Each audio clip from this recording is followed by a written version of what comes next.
to another awesome, amazing Tuesday night brought to you by the Melanated Council.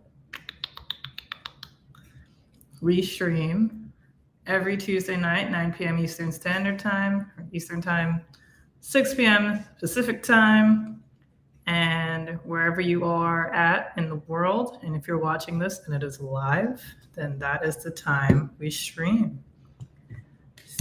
As always, please like, subscribe, and enjoy the show. So, yes, thank you all for coming. Sorry for the 6-minute lateness. I do apologize. Still trying to get used to Restream.io. I know I probably sound like a broken record, like I use that excuse every week. But I will use that excuse every week, and you're just going to have to hear it every week. And that's fine. You'll live. But I'm getting a little better at it. Usually, our wonderful, amazing, incredible host, Ron, he usually starts off with the stream. So he's, definitely has it more down pat than I do. But I've been starting it for these past couple of weeks because Ron has been just, being an awesome, amazing father that he is. He's been supporting his son and at his track meets, which is really awesome. Like Ron used to run track, and his son and I think his daughter also runs track as well, which is really cool. And I know that if you've listened to the stream before, you've heard Ron, go, just talk about his son, and his son is doing just amazingly well in his track meet. So yay to Ron's son. Hopefully he's doing well tonight. I'm sure he is. So I know that this title is a mouthful for tonight's topic, but as you know, like each month we come with a new topic, and our topic this month is uncomfortable conversations. Tonight's topic is uncomfortable conversations regarding platonic Black relationships of the opposite sex. Yes, it was hard trying to come up with a title because, for one, uncomfortable conversations is already 2 long words. And then it's like, okay, how can we frame this? And yeah, I'm just gonna blame Toby, who is our other host of the Melanated Council. He was. I was trying to frame it in a way that was a little bit shorter. He was like, we gotta add the word platonic. I'm like, do we? Can we just say friendships? But we tried our best. Hey, good evening, Chad. Good, you come to the right place to be deeply, deeply uncomfortable.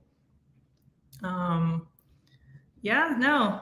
Tonight's topic, tonight's episode is going to be a great one. I'm looking forward to it, especially when my other 2 hosts come join me. Because, what better way to talk about platonic relationships of the opposite sex better than with, Ron and Toby, who are the opposite sex of me. They're the opposite gender of me, so and we are all friends. Unless they're going to tell me something else, then I guess it's going to be very uncomfortable.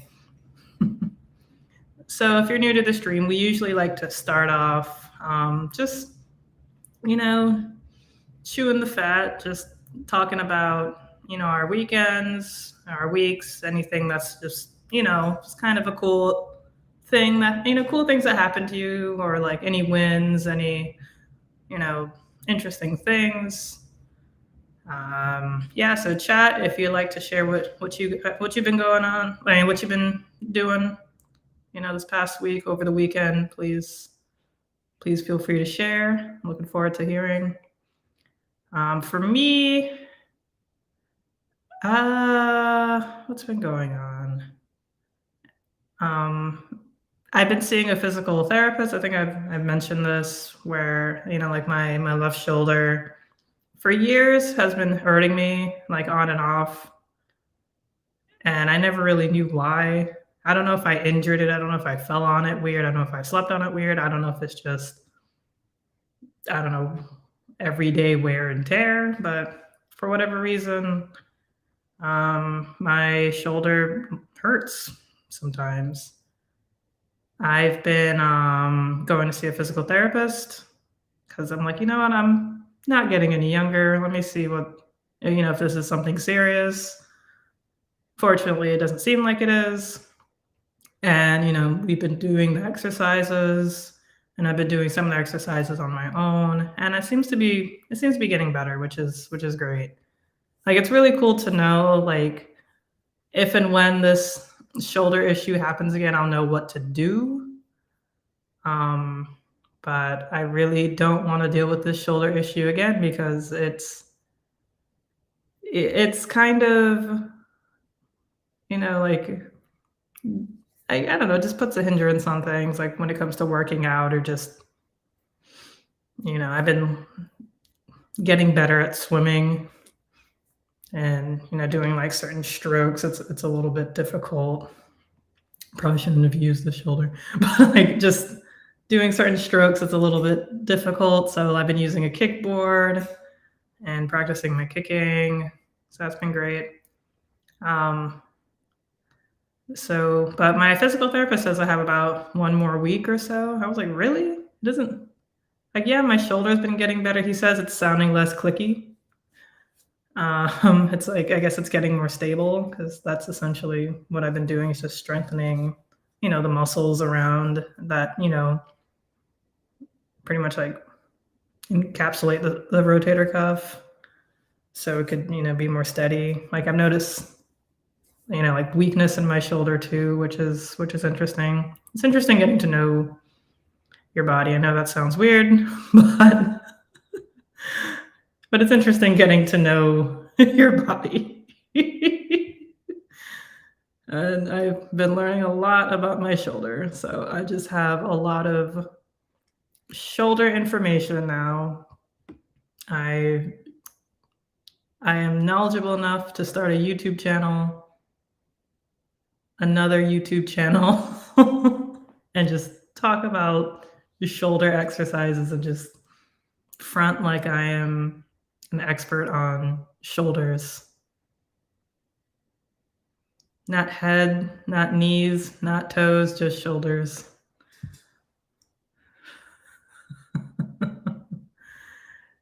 Anyway, yeah, another awesome win for me. Hey, that's true. It is tax day. Happy tax day. Yeah, awesome. Did you get your tax return like today or did you do your taxes today?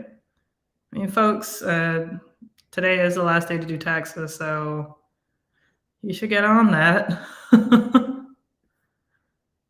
But yeah, no, awesome, awesome. Glad you had a fun tax day. I saw McDonald's has like it's like a tax day relief thing that they have where you can buy like chicken nuggets and get like a second, like I don't know, 10-piece, 6-piece, I'm not sure. You get a second one for just a penny, which is awesome. I don't know the last time I even ate McDonald's. To be honest with you, I was at a T-Mobile, which was near a McDonald's, and I saw that sign. T-Mobile today was giving away free like reusable bags. So, so I decided to get some reusable bags. I'm trying to get more eco-friendly. Like it's been something I've been wanting to do for like a very long time. So now I'm actually, starting to do that. I rejected my first and found my electrophone. It's been split. Ooh. Damn. I'm glad that you're able to get everything cleared out in time, Chad. I never heard of like the IRS rejected your first one. Dang. I feel like that's just like a fear of mine. I mean, I'm glad that like, I'm happy for you that they just like rejected it and didn't do like, I feel like what's everyone's biggest fear is just somebody just comes knocking on your door and arrest you because you like didn't put an extra zero or something. Like you just made a tiny mistake. I don't know if that's what really happens, but that's just like my irrational fear. And unfortunately, I use TurboTax. Like, I mean, TurboTax is all right. I guess like what I don't like about them is just like you just have to pay. They make it seem like you don't have to pay, but you have to pay. Like you just have to. But whatever. They're good at what they do, though. I'm not even gonna deny that. They're really solid at what they do. Um, but yeah, in terms of becoming like a little bit more, I guess, eco-friendly, a little bit more green, I finally installed a water filter. Like I got a water filter for like underneath the sink in my kitchen. And so sure is one of the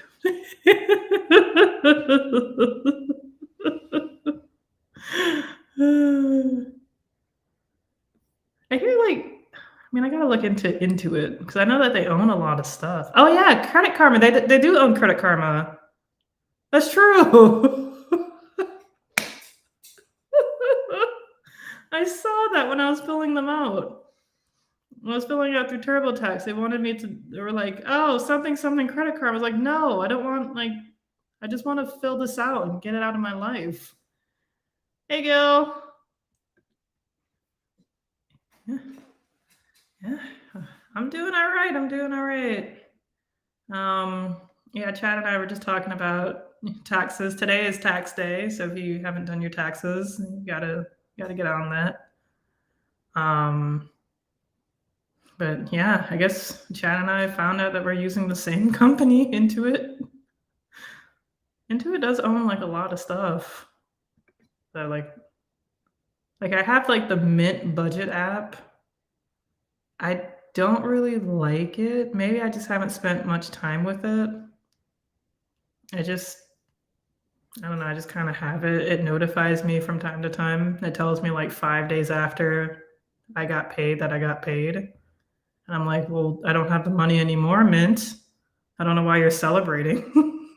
But it's a free budgeting app. I hear that it is actually really good if you take the time out to really like learn it. But I haven't done that quite yet. I should actually look into it. I've been kind of on like a money saving kick. What the heck is this? What is it trying to tell me? Why did you email me? Okay, so sorry. Speaking of like money saving kick, I actually just changed my car insurance over. Um, I was on Liberty Mutual, Cash App. Oh no, I did. Carlos made it into it. Oh wow. But like, I guess Intuit owns Credit Karma though. I just gotta. Oh, Apple Savings account. I hear that they have. I think they have like a high yield savings account Apple now, and it's like a pretty high percentage, pretty high APY. It's like 4 point something. I want to. I've been saying this for like so many freaking months now, but I want to open a high yield savings account. I was just trying to um, actually get my credit card balance down because like I had to like fix something on my car, and that was just expensive. It was one of those yelling at the sky days, right? Ooh, nice, nice. That's really good. Ah, do I need an iPhone? I can't use a MacBook. I have a MacBook. Like I have an Apple ID.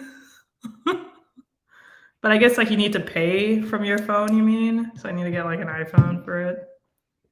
But yeah, no, I definitely got a bit of a high yield savings account. I just wanted to get my credit card payment just, like, a little bit further down. I didn't really need to. I was just like, I don't know, I just have a weird order of operations in my head that is probably doing more harm than good, but it's making me feel better. So that's, I guess it has a plus. I actually changed my car insurance over. Like I've had Liberty Mutual, which is I got it because I was part of like the Florida State Alumni Association, and I was able to get like 20% off, I think, with Liberty Mutual. So I thought that was a good idea, but I didn't really do much shopping. It was just I had to get off of my mom's car insurance. I can't remember why I had to do that, but I don't know. I think it was just so my mom could save money or something. I mean, and I still am a safe driver, but I guess I don't know. I was old enough. She was living with me. It was like a couple of years ago, so it was time for me to have my own car insurance. So I got car insurance. I didn't really do much shopping, and then I was just like, yesterday, I just spent the whole day, just not the whole day, but for a good portion of the day, just looking at car insurances. And it was like, I'm going to bite the bullet. I know they're going to be blowing up my phone, but let me see. So, I compared and contrasted. They were trying to get me, like Allstate was really expensive. I was like, yeah, no. When I told them like what other people were offering me, they were like, all right, well, you have a great day. I was like, yeah, you too. They couldn't even take it down. um, State Farm got really low. Progressive, I almost like accepted Progressive, but they had kind of like a bait and switch type of tactic where it was like, oh, you pay $81 the first month, but then the next 5 months you pay like 204. I was like, yeah, no, no, thank you, Progressive. That is not progressive at all. Um, Geico was really good. Geico's insurance was pretty cheap, and I've always heard that Geico is actually pretty decent. But when it comes to literally any car insurance, it depends on who you talk to. State Farm online was pretty high, but then like when they texted me, like they sent me like quotes, and they got pretty low. But then I accepted an insurance company. I think it's only in Florida. I could be wrong. They're always after future health. um,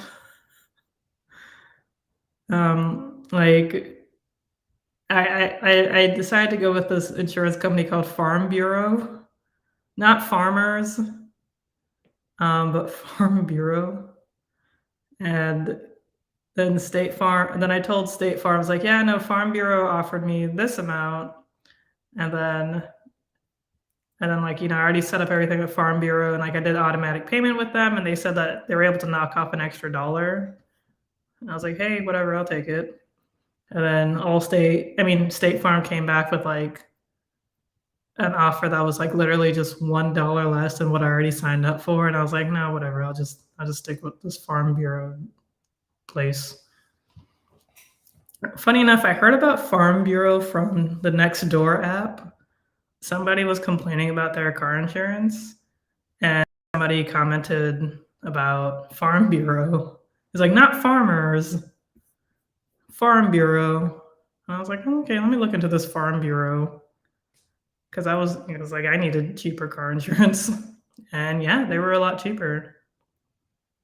They wanted you to like you have to like join them, so you have to pay like a $65 a year, like I don't know, fee, like membership fee with Farm Bureau. I was like, whatever.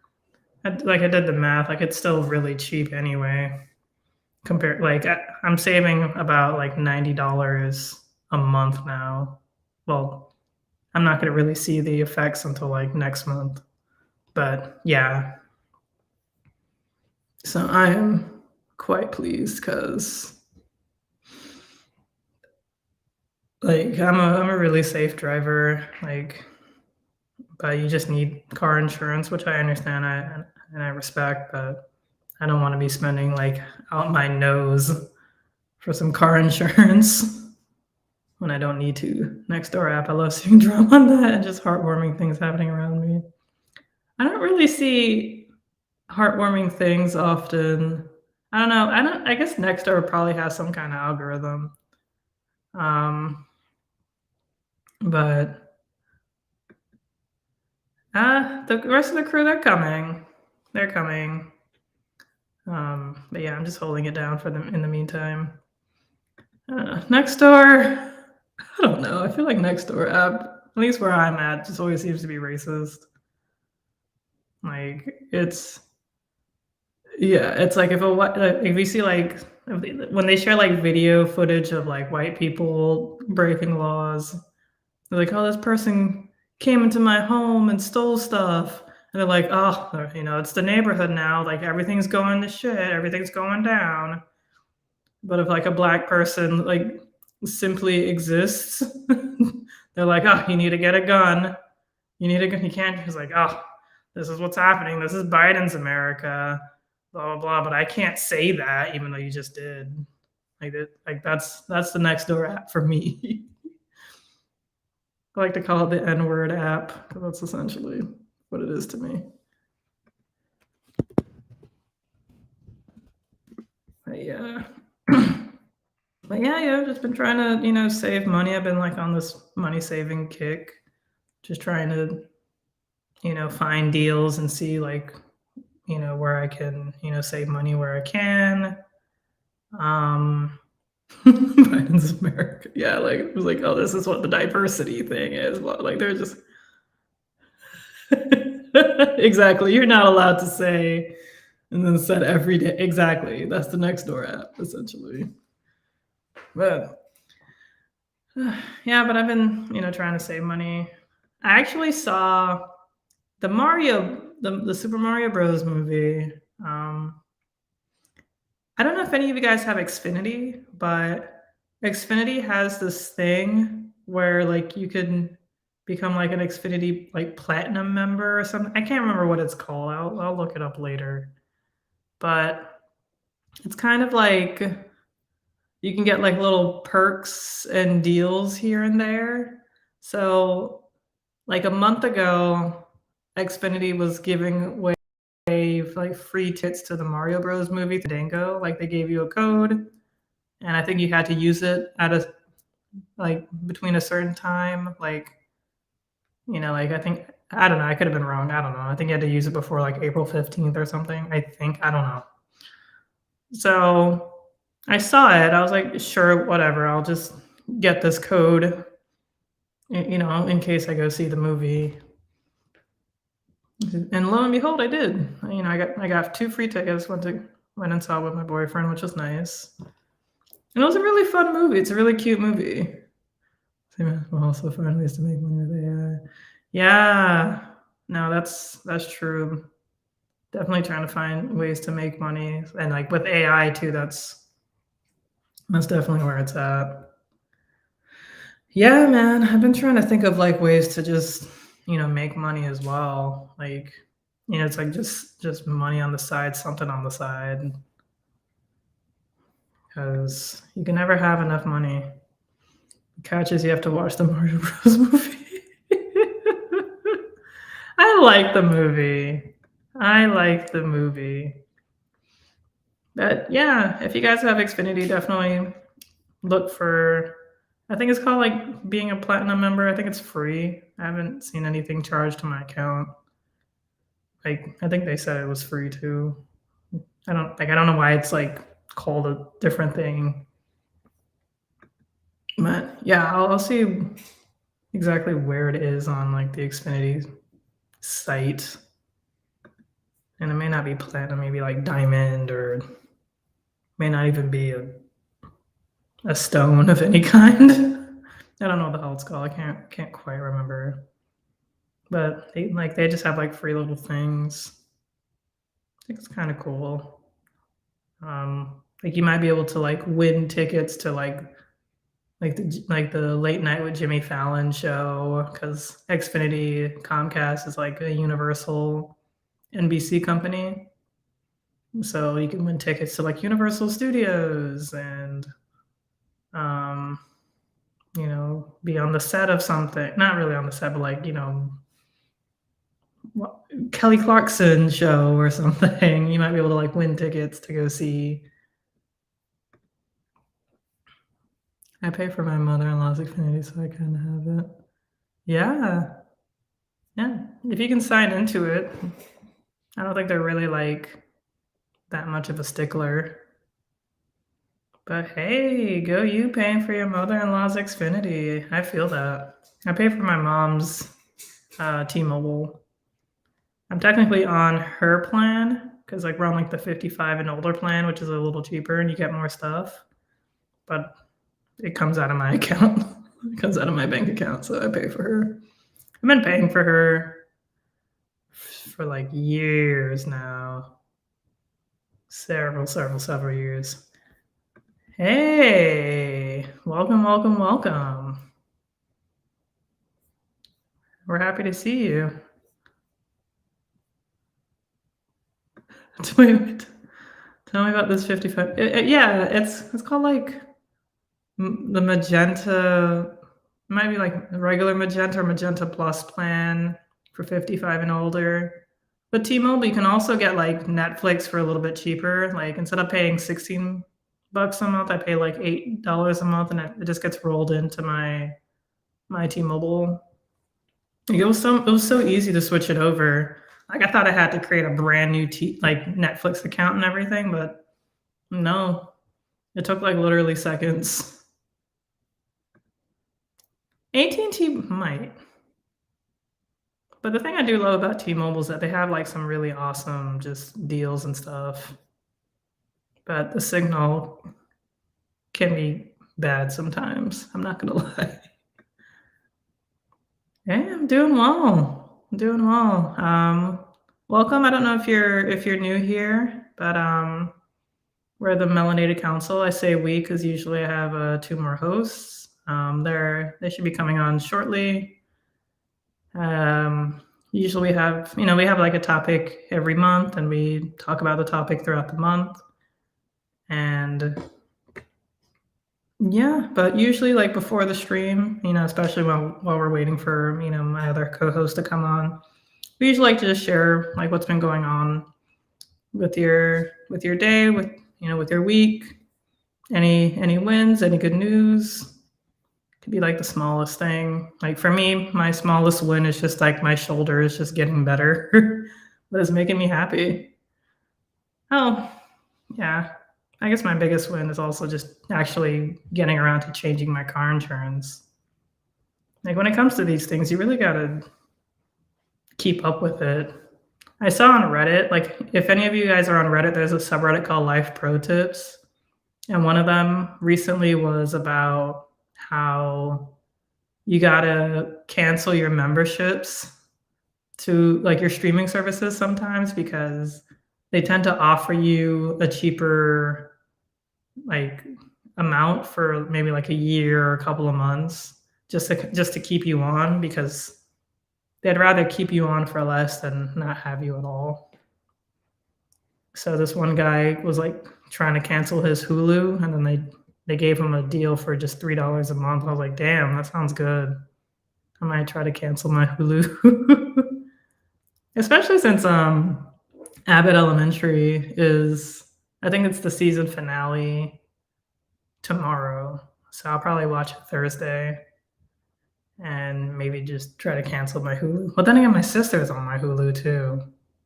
Shoot. I guess I'll have to talk to her about that. Be like, hey, I'm gonna do like a pretend cancel and see if Hulu has me for a cheaper price. Just trying to save any kind of dollar any way I can. Full-time job, our future selves will reach it. Exactly. Exactly. Now you really gotta, you know, think about your future self and keep your future self in mind. Your future self and your future wallet will definitely appreciate it. Yeah.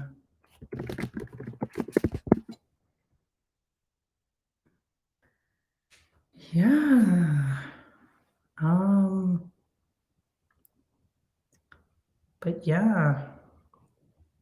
But yeah, of course, chat. Let me know of any wins that you've been having throughout the weekend. But yeah, I don't know. I like to keep my wallet in shape, nice and skinny. I like that. I like that. I like that. No, like I'm just been trying to pinch pennies and save money any way I can. Trying to find deals and stuff everywhere. But yeah, no, it was great just to see the Mario I had to pay, like, tax, so it was, like, a little under $5 I had to pay, but it's just kinda it was just, like, a fun little thing to do. What? Your 2nd book?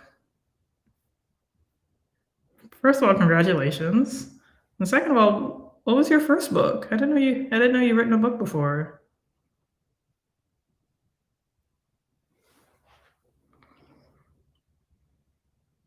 Yeah, tell us about your book, yo. That is awesome. Yeah, you guys are awesome. Mm. Yeah, this is filtered water. It's so weird, like, not having to buy water, but no, like, it's like that's another money saver too, just being able to drink filtered water, which is great. But yeah, first book was a book of poems. The second one is a search book. Search book? Is it like search engine optimization? Or is it like a search book like Where's Waldo? Search book? I don't know. Probably making a fool out of myself. Yeah, what's a search book, Gil? Are you trying to search for yourself? Teaching people how to search for themselves? Word search. Hey, that's fun. That's really fun. Yeah. Yeah, no, it's just getting all deep.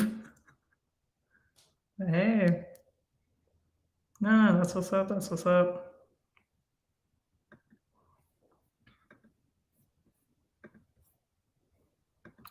Yeah, I was gonna ask. I had a feeling. I had a feeling it was gonna be a content creation book. No, no, that's awesome. That's awesome. Yeah. Search within yourself on how to create content through the words on the page as you encircle them and then try to encapsulate them within yourself. Beautiful. Next book is going to be a word search poem book about content creation. Look within.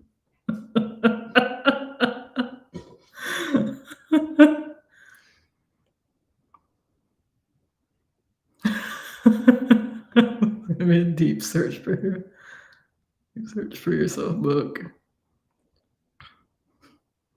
It's gonna be like the 1,000-piece puzzle of word searches, just searching so hard to find like one word.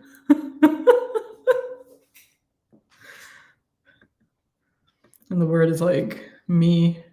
So it makes it even harder. This is me. It's like, oh, how come I can't find it?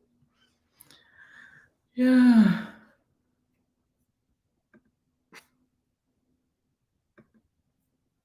Yeah. Oh man.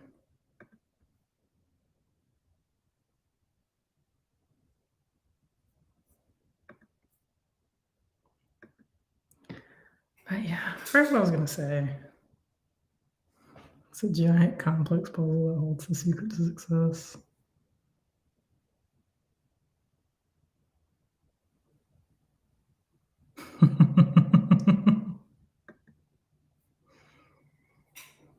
It's a secret puzzle. Oh my gosh. Y'all are funny. Y'all are funny. And then you take a step back and it says, and they will invest your time wisely.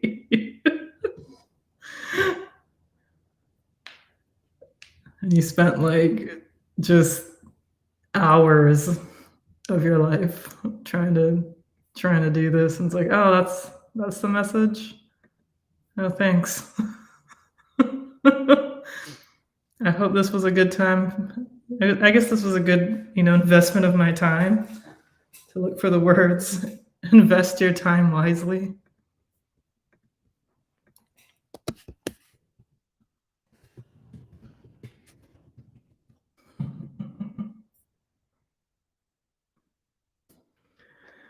But yeah, um, yeah, no, I'm sorry, y'all. Like I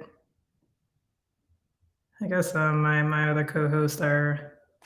I know that Ron's on the, Ron and Toby are on the way, but best lessons are deeply ironic and painful.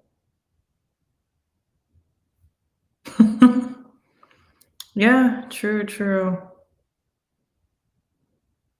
It's true. But yeah, I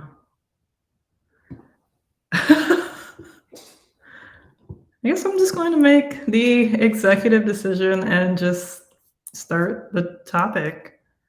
Like it feels weird because usually, yeah, usually like the transition is usually like a little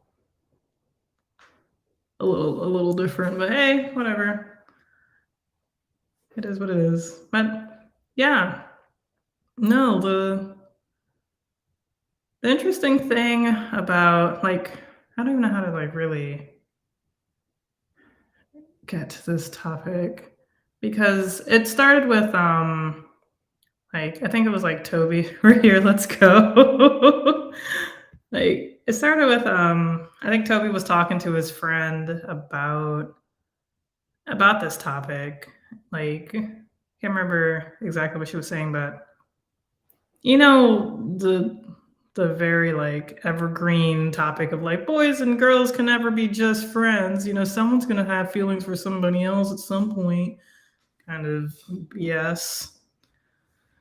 And there is like a special dynamic. Like there is yeah, there's like a kind of like a unique dynamic when it comes to especially like black relationships, black platonic relationships rather. But the overarching, topic is, just pretty much,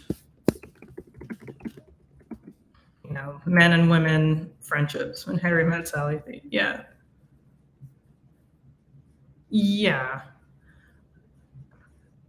I mean, this is an interesting, point.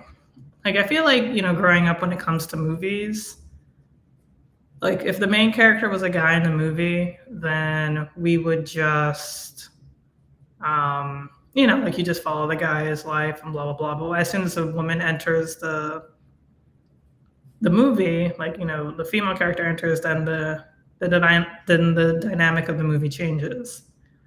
And it becomes like, oh, okay, they're obviously going to be some sort of romance. It's going to be like some love, some romantic interest between the two of them, simply because a woman entered the movie.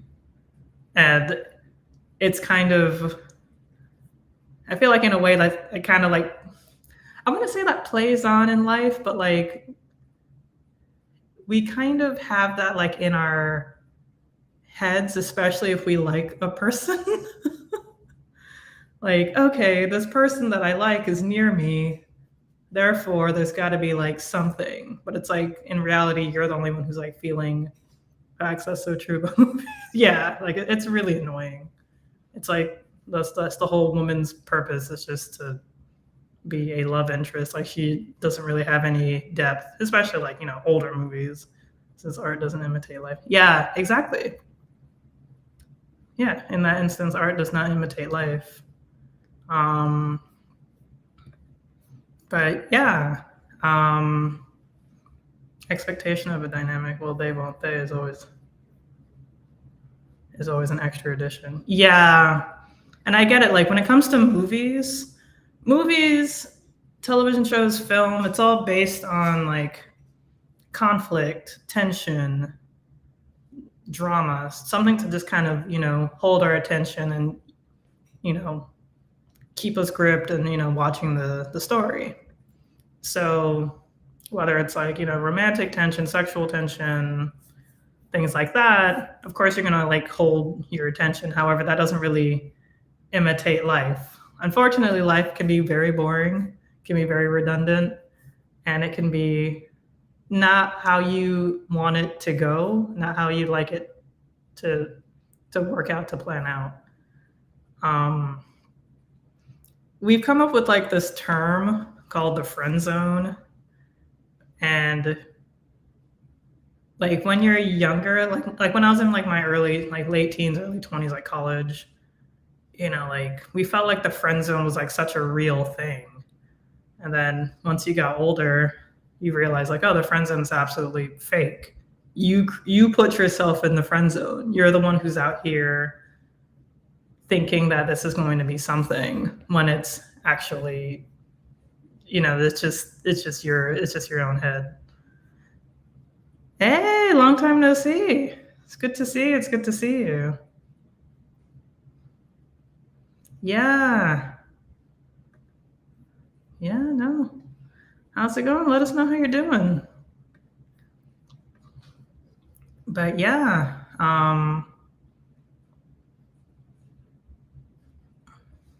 what's going on? Yeah. You are all in my friend zone.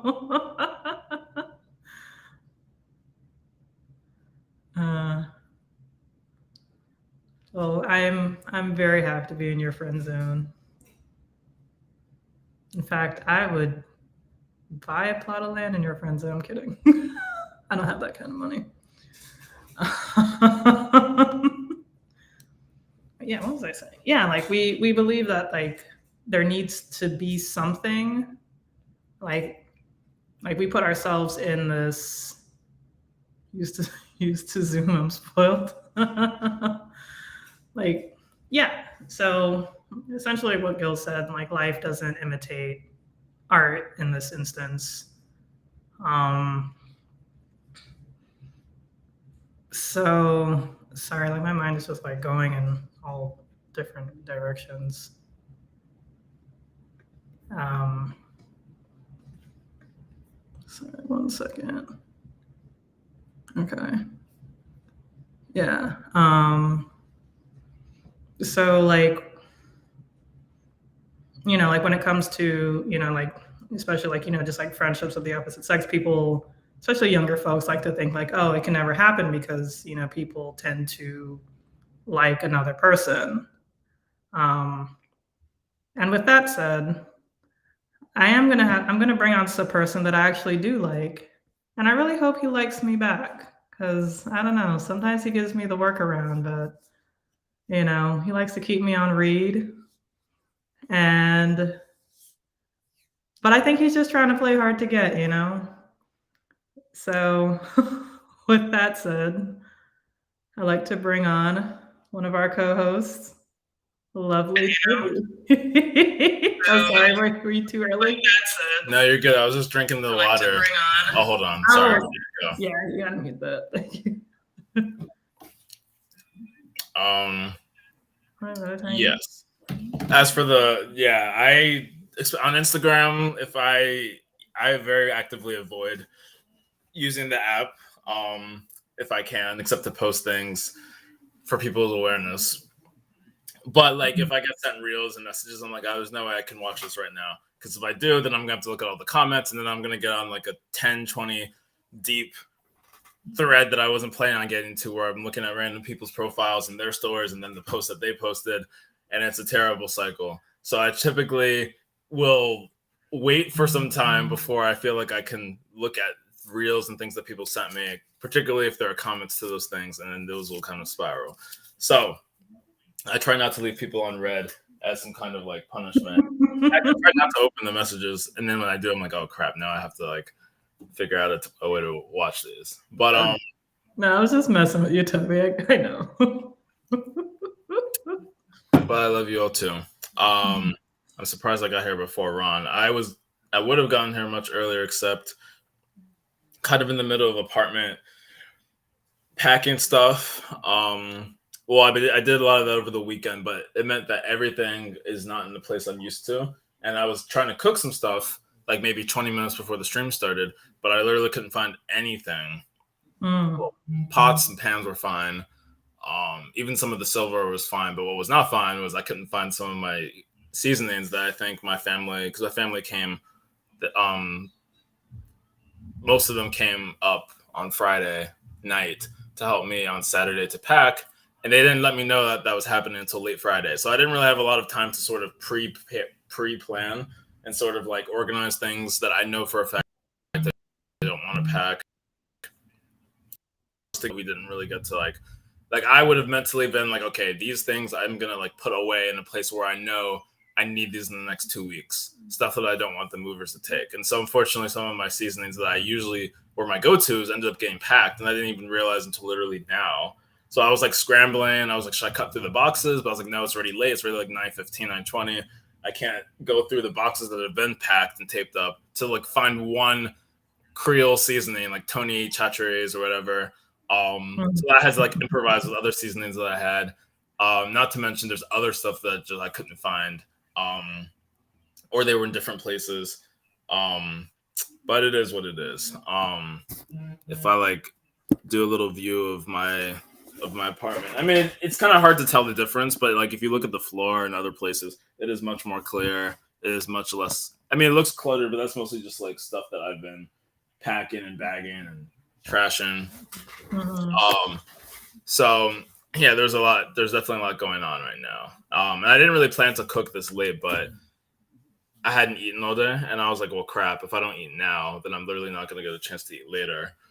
Right. Until like well after midnight probably, or whenever we end the stream. So here we are. I did make these steaks that I had prepared on Thursday. I like marinated them kind of on a whim because I was like, I have all this stuff and I need to use it before I leave in the next 2 weeks. And so these steaks that I had bought months ago and kept frozen, I had started to defrost. And then I put them in I like made a homemade marinade. This was like late Thursday. I mean, like 11 something, even to midnight. Kept them in the fridge. And then I never got the chance to cook them because Saturday was such a chaotic day. And Friday, I had also planned like a going away kind of party at my apartment complex for Friday. So Friday was busy. And then Saturday was really busy. And Sunday was also busy because I had other things to do. Plus, I had to finish a lot of the cleaning from Saturday. And yesterday, Monday, I don't know. I just forgot what I did. Or I think I had some leftovers, so I was able to eat those. So I was like, well, crap, this steak has been marinating, which usually you only do for up to like a day. Maybe some people even do like for a few hours. This has been like 5 days that it's just been sitting in the marinade. So I'm like, well, let's hope it turns out okay. So the steaks, I actually kind of finished cooking mostly like around like 8 something, maybe a little past 9. But then I was like, well, I need rice. So I had like some rice that I had already made when I was cooking fried rice the week before. So I was like quickly whipping up a bunch of stuff. Then in the middle of that, realizing I don't know where anything in my apartment is anymore. So it was a lot. I'm still a little bit frazzled, but here we are. This was the plate. Chef Nice. tea. It was sirloin tip steak, which is pretty cheap, but I guess it's a little bit tougher versus the top. Because I guess the top is maybe less used, and so it's ended up being more tender, a bit more like premium. Tip is, I guess, more like the muscles that the cow actually uses. So the tip is a little cheaper, but then it ends up being tougher.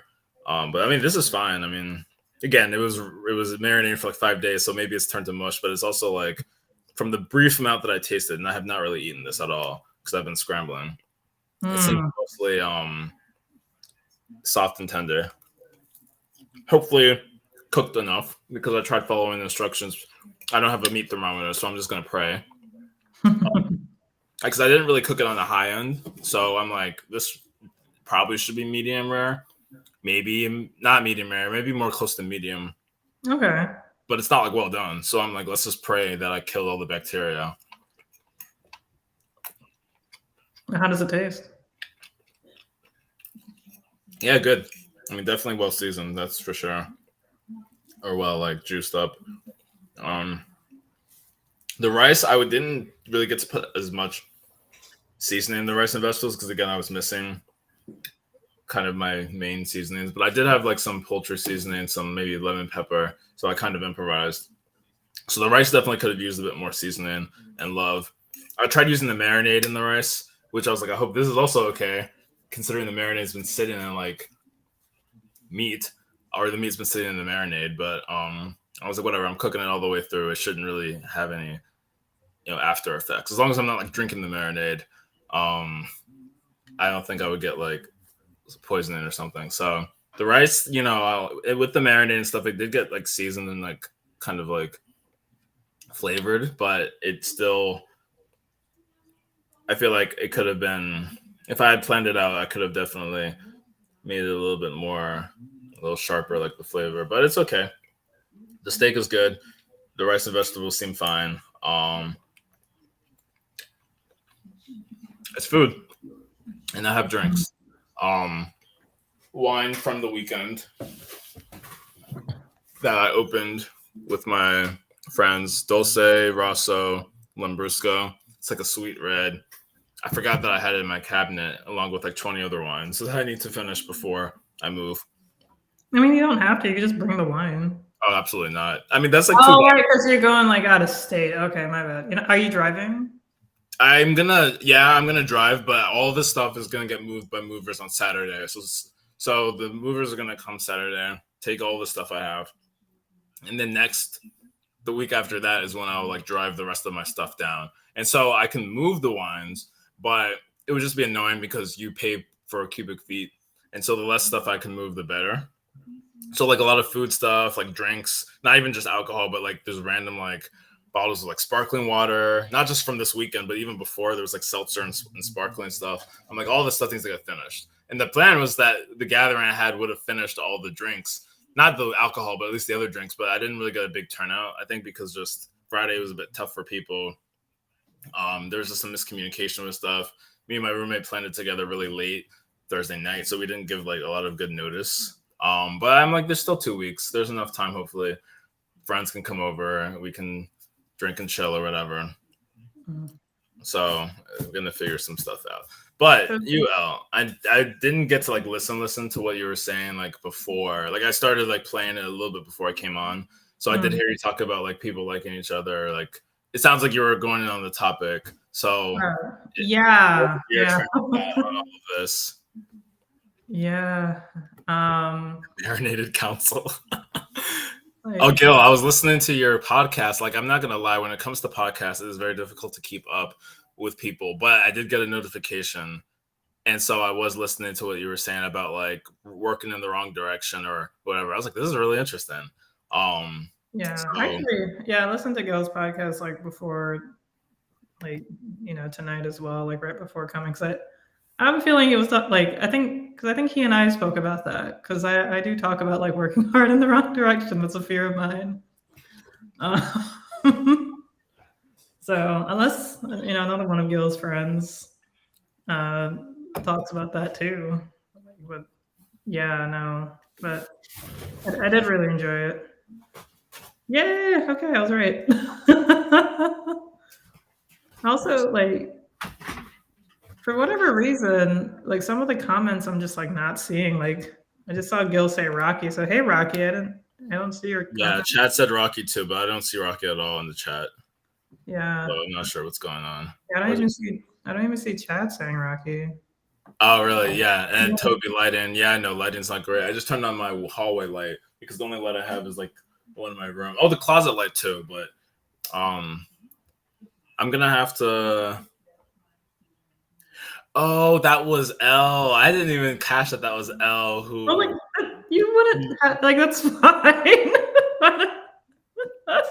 And I was like, yeah, a friend of mine texted me. I was like, okay, cool. I did not in my wildest dreams think that it was Al that texted. Yeah. Hey, you inspired a whole episode, Al. You should be proud. 20 minutes, 21 minutes about working in the wrong direction. It was an Yeah. interesting listen. Interesting. um yeah, but like Toby, I'm glad that that you're here because you're a guy who has a lot of friends who are women. Hmm. Um I presume black women, right? Yeah, more or less. Yeah. And like this topic was inspired by like a conversation you had with one of your friends, right? Hmm. Can you delve into like what you guys were talking about? Yes. So a good friend of mine, we actually were roommates maybe 5, 6 years ago. Um, Okay. so she, black woman, we were both Mhm. engineers. We knew each other through Black Engineering Society. Both the same university, whatever. We're friends. We didn't always keep in touch after that, but then we kind of ran into each other last year. Okay. Um, because he's based in the West Coast. I went to this conference. It was in the West Coast, near Anaheim, California. And so we were able to catch up and just had a really good time, just talking for a little bit. And then ever since then, like within the year, we've kept up here and there, mostly on Instagram, which is ironic because I really don't use Instagram. But when I decide to post something, like my favorite thing to use on Instagram right now are the notes because things just disappear in 24 hours. It's not really high pressure. I mean, stories do too, but stories, I don't know. I hear you. Yeah, I hear what you're saying. It's just like, yeah, let me just put a little note in. And so we've actually chatted a lot through those notes. And so one thing that she just kind of messaged me, I don't remember if this was based on something I posted on my note or just something that she sent. She was like, hey, do you guys like, take topic requests? And that was actually before this month, before literally we've been taking requests for uncomfortable conversations. So ironically, she messaged me maybe in March, just like, hey, I have this idea. And I was like, shoot, like, send it my way. So I'm actually going to find it really quickly just to see exactly how she worded it. Okay. She basically said, blah, blah, blah, blah. Yeah, I have a suggested topic for Melanated Council. Platonic friendships between Black people of opposite gender. As far as I can recall, that never gets depicted in popular media. I feel like there's some cultural insight that can be applied here. So after I just kind of was like, yeah, I'll pass that idea along. This was in this was literally March 15th, the Ides of March. So Hmm. she was like, because I basically told her, well, there is a show that I like called All American Homecoming, both these Mhm. shows, and they have a lot of Black friendships where you do see opposite sex. I mean, yeah, some of them did date and then became friends, but some of them just were never dating at all, and you still have like that good friendship between certain people. Now, I mean, you might say, oh, well, it's different because Coop, for instance, is lesbian, Patience is lesbian. So, of course, there's not going to be romance between her and like Spencer or other people. But I still felt like there were some like friends where it was just like there was never even that like hint of romance. And it did depict like some pretty good friendships who were the opposite sex. Mhm. All American Homecoming might be a better example because they're at an HBCU. And there Right. are some of those people in those groups where they never dated. Like, Right. I'm trying to remember like Simone and JR or whoever. And so you'd still see like friendship and like bonds that are depicted in a pretty healthy way, I would hope. And so she said she wasn't familiar with the show, but she was like, I think that there's so much messaging that implies that Black men and Black women or Black women and Black men are either or rival enemies if they're not in romantic pursuit. So I think ruminating on the reality of Black intergender friendships would be fascinating. And so I was like, okay, bet. Um, so, of course, you have a lot of things. And then this topic, even though we did talk about the platonic friendship, it's like there is like the whole like woman war. I actually saw a hilarious Instagram story. Well, it was a post that was like, people say like men and women can be friends, but secretly, deep down, you actually want to fight to the death. So it was like kind of like a plot twist on what normally is like, well, secretly deep down, one of you wants to have sex with the other. But then the way they said it is you actually want to fight each other. And so like everyone in the comments was like, okay, that was a plot twist. A lot of people were like, I had an angry paragraph that I'm now deleting. So clearly like I forget. There's a movie that I guess is very popular where the whole plot of the movie is like two people who are friends, and then the guy kind of like says, guys and women."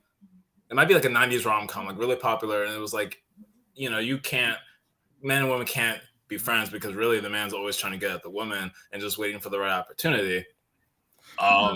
That's so funny that I literally just saw this. I have to remember whose Instagram it was because that was actually so relevant, and it was like, Yeah, because I've definitely heard that before. I don't know what movie that was from, but can you talk more about like that comment section? yeah. You were saying how like men and women can be friends, but there was something about like a fight. Said what?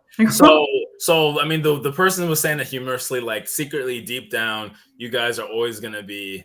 Oh, I think this is secretly deep down. They're always gonna be enemies. And so there was one person. I think one of the top comments was like, "Can confirm. Just challenged my best female friend to like a duel or like a sword duel or something." So like, there's like a lot of just like nonsense comments that were like saying that like, of course, like I fight with my friends all the time, and some of them are real, like, yeah, actually, these people do get under my skin, blah blah blah.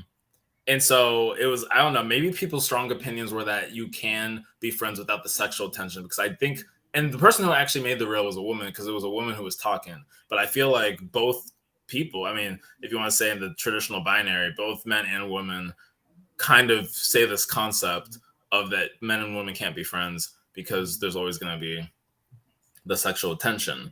I'm actually going to go through my activity feed because I might find it by the post that this is April 7th, so it was only like barely a week ago. Yeah, I didn't even remember this, or honestly I would have like looked for this earlier, and I'll post it too in the Discord so that people can kind of see it for themselves.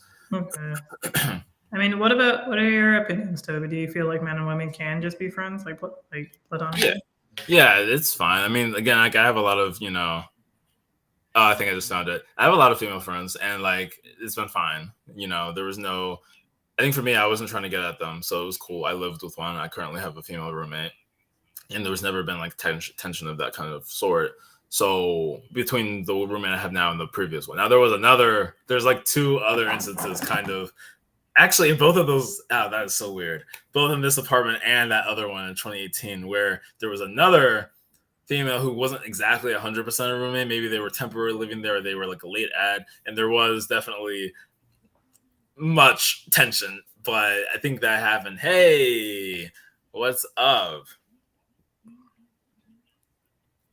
Oh man, yeah, I'm gonna send this right now. So I'm actually gonna play it really quickly. Answers now. No matter what, there will always be a small part of them both that are enemies. Hold on, I have to replay that because. Can a man and a woman ever be just friends? The answer is no. No matter what, there will always be a small part of them both that are enemies. Can a man and a woman ever And so it was very simple, very short. There'll be a small part of them that will always be enemies. Is that what she said? Mm-hmm. Yeah. It just depends on if you're actually good at being friends. Great people can actually be platonic friends really well.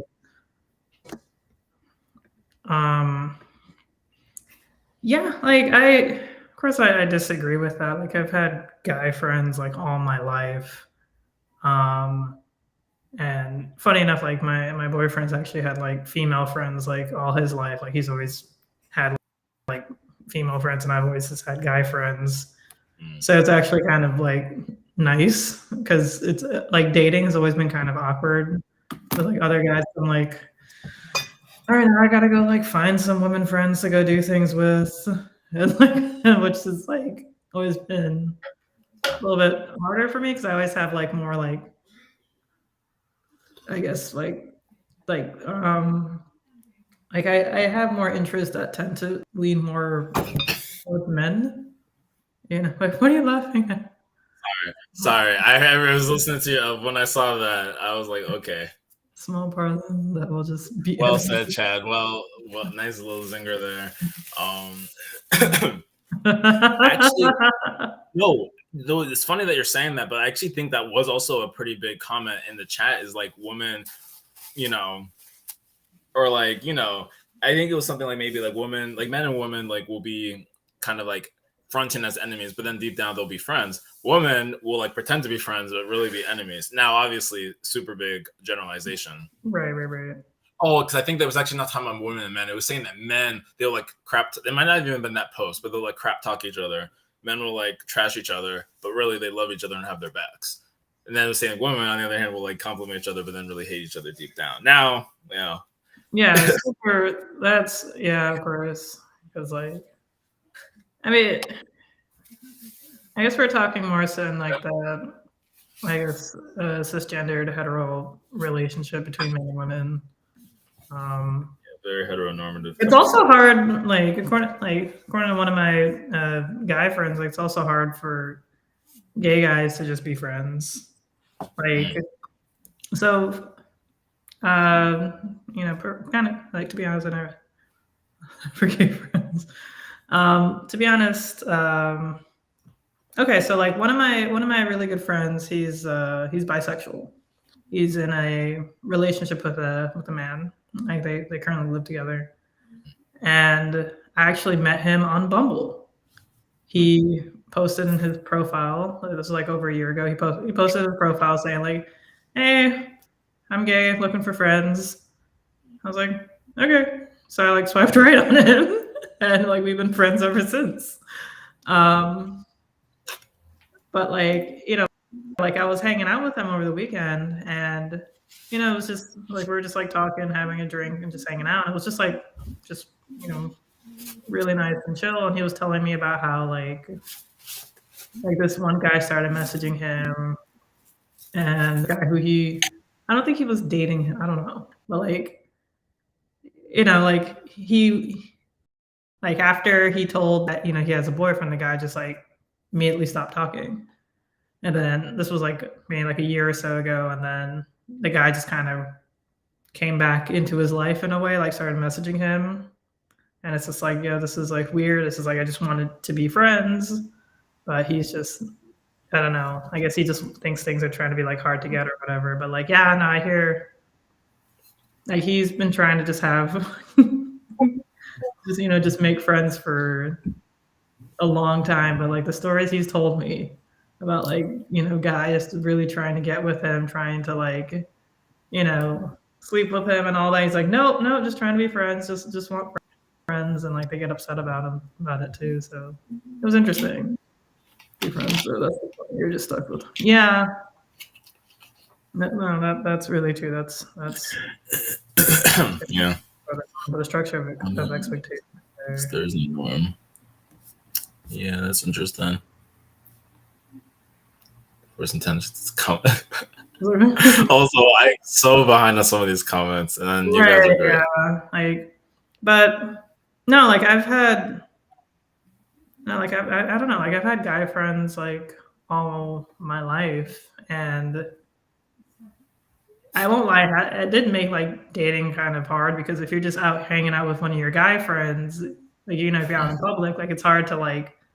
Of course, a guy isn't going to approach you because they're just going to automatically assume the guy that's with you is your man. Yeah. So that's always been like, like a hindrance for me. Unless like, your friend wants to, wingman you, which has happened before. Also not their friends. But I do know that like, how should I say this? How should I start this? Like, so one of my friends, like I was pretty much just, he's just like an internet friend. I don't think I've ever actually met him in person, even though he like lives in Miami. Known him for years. He does like a lot of stuff. He's very attractive. He has a ton of hobbies. He does a lot of things. And he has like, he has a lot of friends. And some of these friends happen to be women. And like I remember he posted a tweet saying how a lot of his like he's had like his female friends' boyfriends will want them to block him, like pretty much be like, hey, babe, block this guy. Like I don't want you to pretty much be friends with him, to, see him on your feed or anything, even though like they're literally like just friends. Because like, like these men, because like I guess they just believe that guys can't just be friends with women, and like there might be just a little tiny part of him that wants to sleep with, his friend who is the insecure guy's, girlfriend. And I've been there. like I've had like guy friends tell me like, like their girlfriends don't like me. And even though I'm like just happy trying to get to know them, it's just like, nope, they don't. And like it took me a long time to realize like, oh, they're insecure. You're kind of just wondering like, oh, is this just something like that's wrong with me? It's like, no, she's just insecure.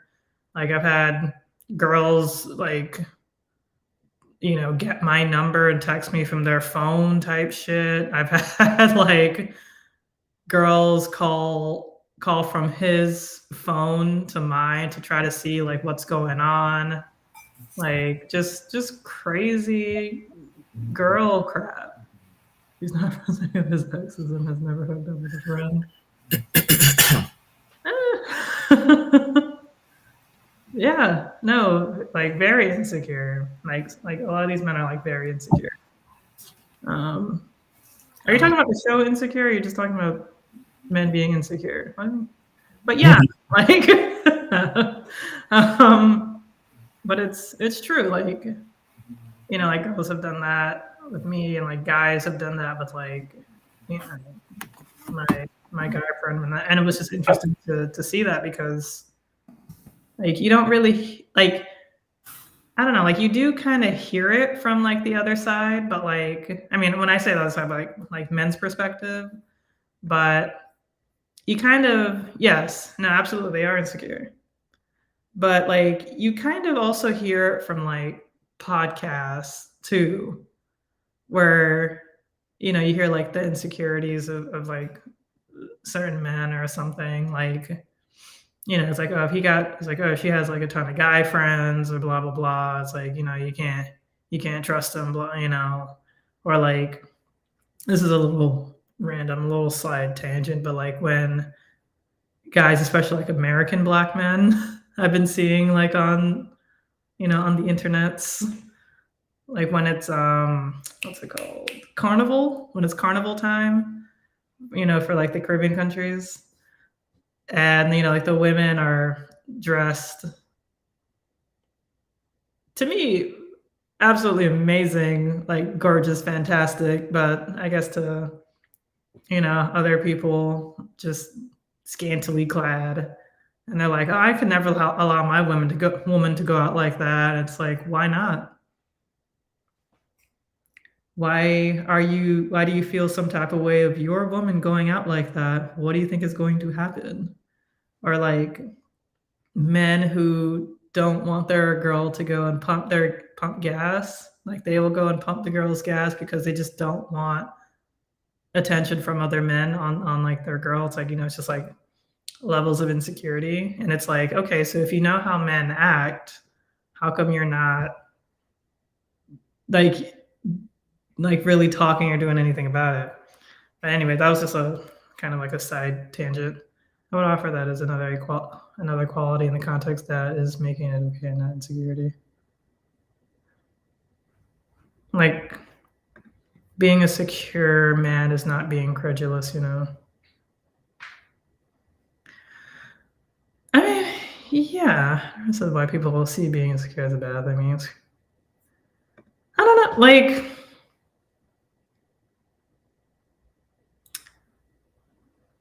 I mean, it's good to know when you're insecure, though.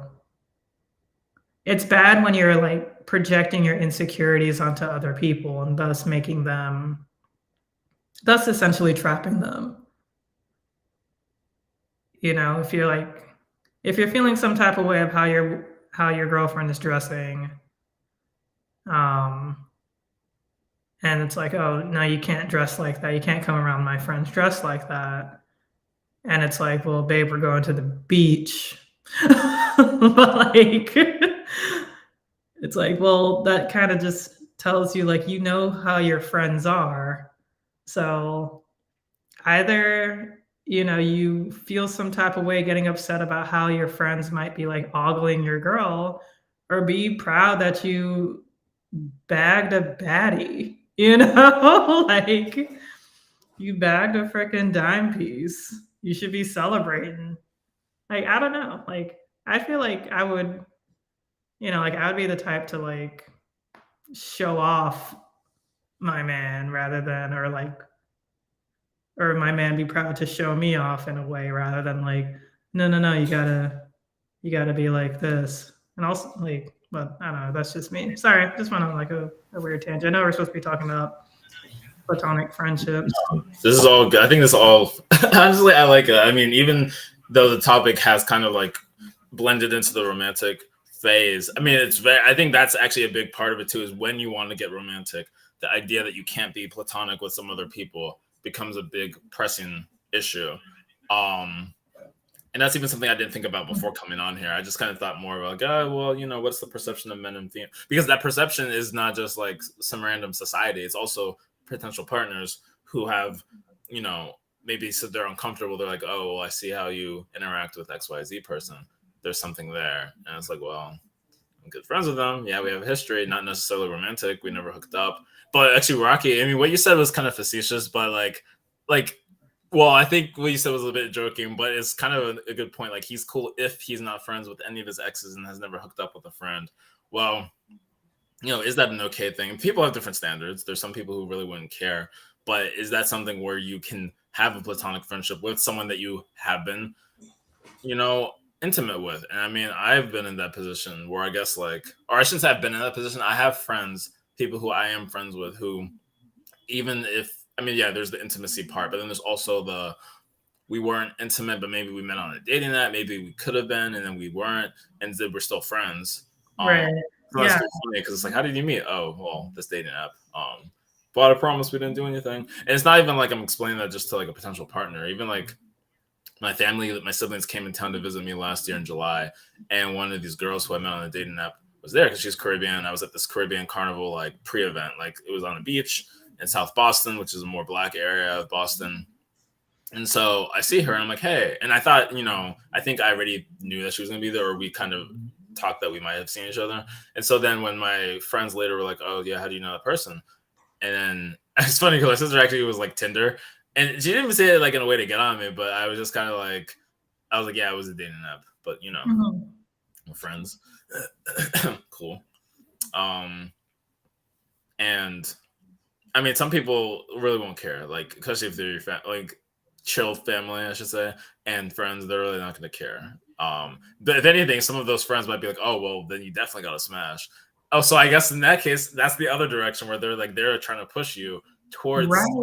Yeah, they want that movie thing. It's like, oh, a woman is now in Toby's life. That means sex. Yeah, why aren't you making this a thing? So that's even another part of it too, is people who maybe aren't content with like, well, you clearly, oh my gosh, this is crazy. Yesterday I went to see Chloe Bailey. Oh, at a concert. There was a girl there who she looked like someone I knew. So I was like, hey, are you XYZ? She's like, no. But then she was kind of like, she was pretty chatty. She had good energy. So we talked a little bit. And then at the end of the night, we were just chatting outside. Oh, but so we both kind of stayed while everything was clearing out in the main concert area. And then another friend of mine who I don't see, like, we talk on Snap mostly, and we like always mention that we want to like either hang or like something. We will like randomly see each other at like this one party, like this R&B party, but it's always loud. She's with her friends, I'm with my friends, so we don't really get to like talk. But like we met online, not through dating, but like through like a black tech network in Boston. And we had like, we talked like 2019 just to kind of like chat about like transitioning to tech and stuff, whatever. Now I see her, so she comes, runs, and just like gives me a hug, and she's like, "Oh my god!" And I was like, "Wait a second, you like D? I'll call her D." So I was like, "D, like, what are you doing here?" And she was like, "I didn't even know you were gonna be here." Blah blah blah. And so we chatted for a bit, and then like I didn't even formally get to introduce her to the girl that I literally was just talking to, and again, not even romantically, but just the girl who I saw at the concert. So my friend was running up, and she was talking, and we were just chatting for like maybe 2 minutes or so, and then she goes to look for her friend. So this girl who I'm talking to, let's call her M, she was like, yeah, she peeped that energy. Not in like a, oh wow, you have another girl. Because again, we weren't romantically getting to anything, but she was like, yeah, she used some slang I wasn't familiar with, but which just makes me feel so white because I was like, oh, I don't know what you're trying to say right now.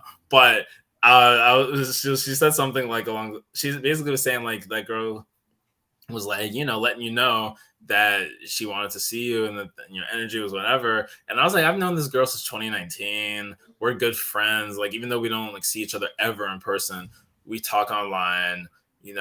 She's in software, I'm in software. She's Black, like she's Haitian American, I'm Nigerian American. Like we have things in common, but it's not like we're ever trying to like, do whatever. And she was like, fair. Like, I'm just seeing it from my perception. You definitely could see it from a different way. And in my head, I'm just like, I don't think that girl was like trying to get at me. But I mean, she's friendly. And like, she even did, like, she couldn't make it to my going away thing. And she did say, oh, I would totally help you come pack or totally help you, do something. And so I was like, I know I'm oblivious, but I don't know if this is like, I'm clearly missing hints or if she's just being like, just nice in general. Cause I've always been like, we met because I gave her advice on tech stuff. And then after that, like we just stayed in touch, even though we've only seen each other in person like 3 or 4 times at like this one party and we never got to really talk. So I'm like, I don't think it's like that. Like I was like, if it is, then whoa, I've really been missing the hints this whole time. But that's just like, that literally happened yesterday.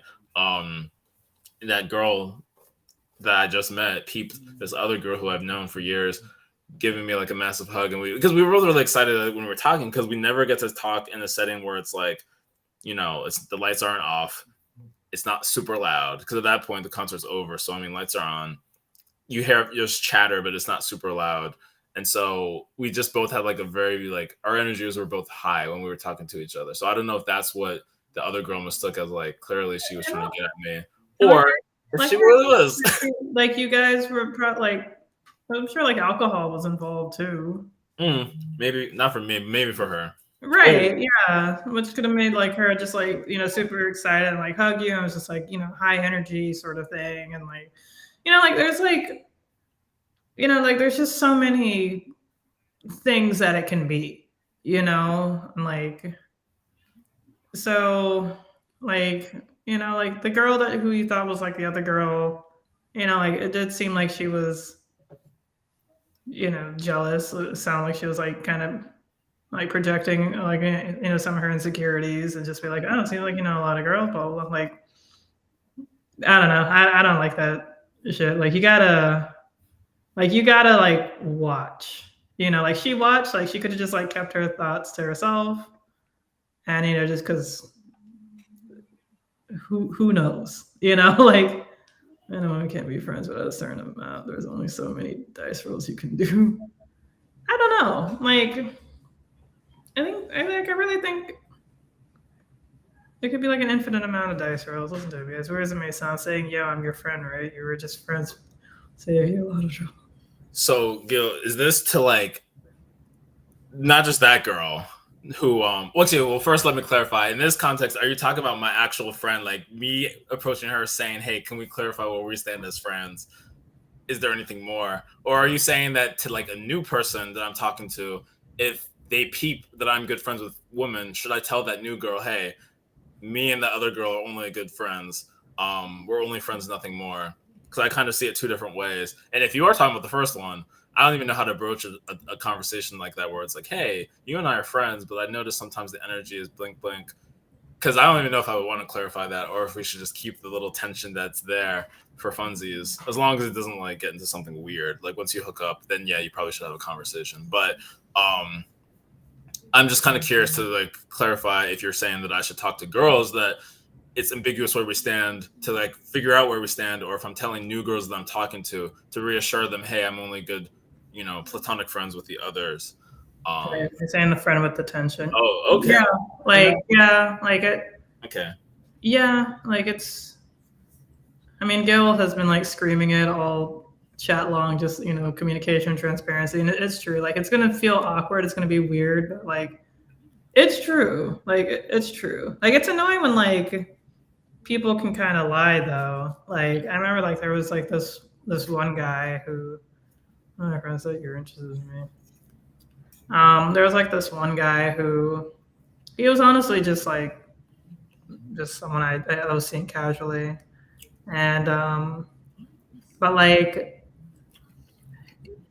and I guess this is like this can be a topic too, like the whole like friends with benefits, like I was like, okay, this is the benefits, but it's like I wouldn't mind like just hanging out with this guy and maybe like going somewhere, not necessarily like a date, but just like like just something to do as like a friend, and maybe hook up later. But like I really just didn't have like romantic feelings for him. Like it was just just strictly casual.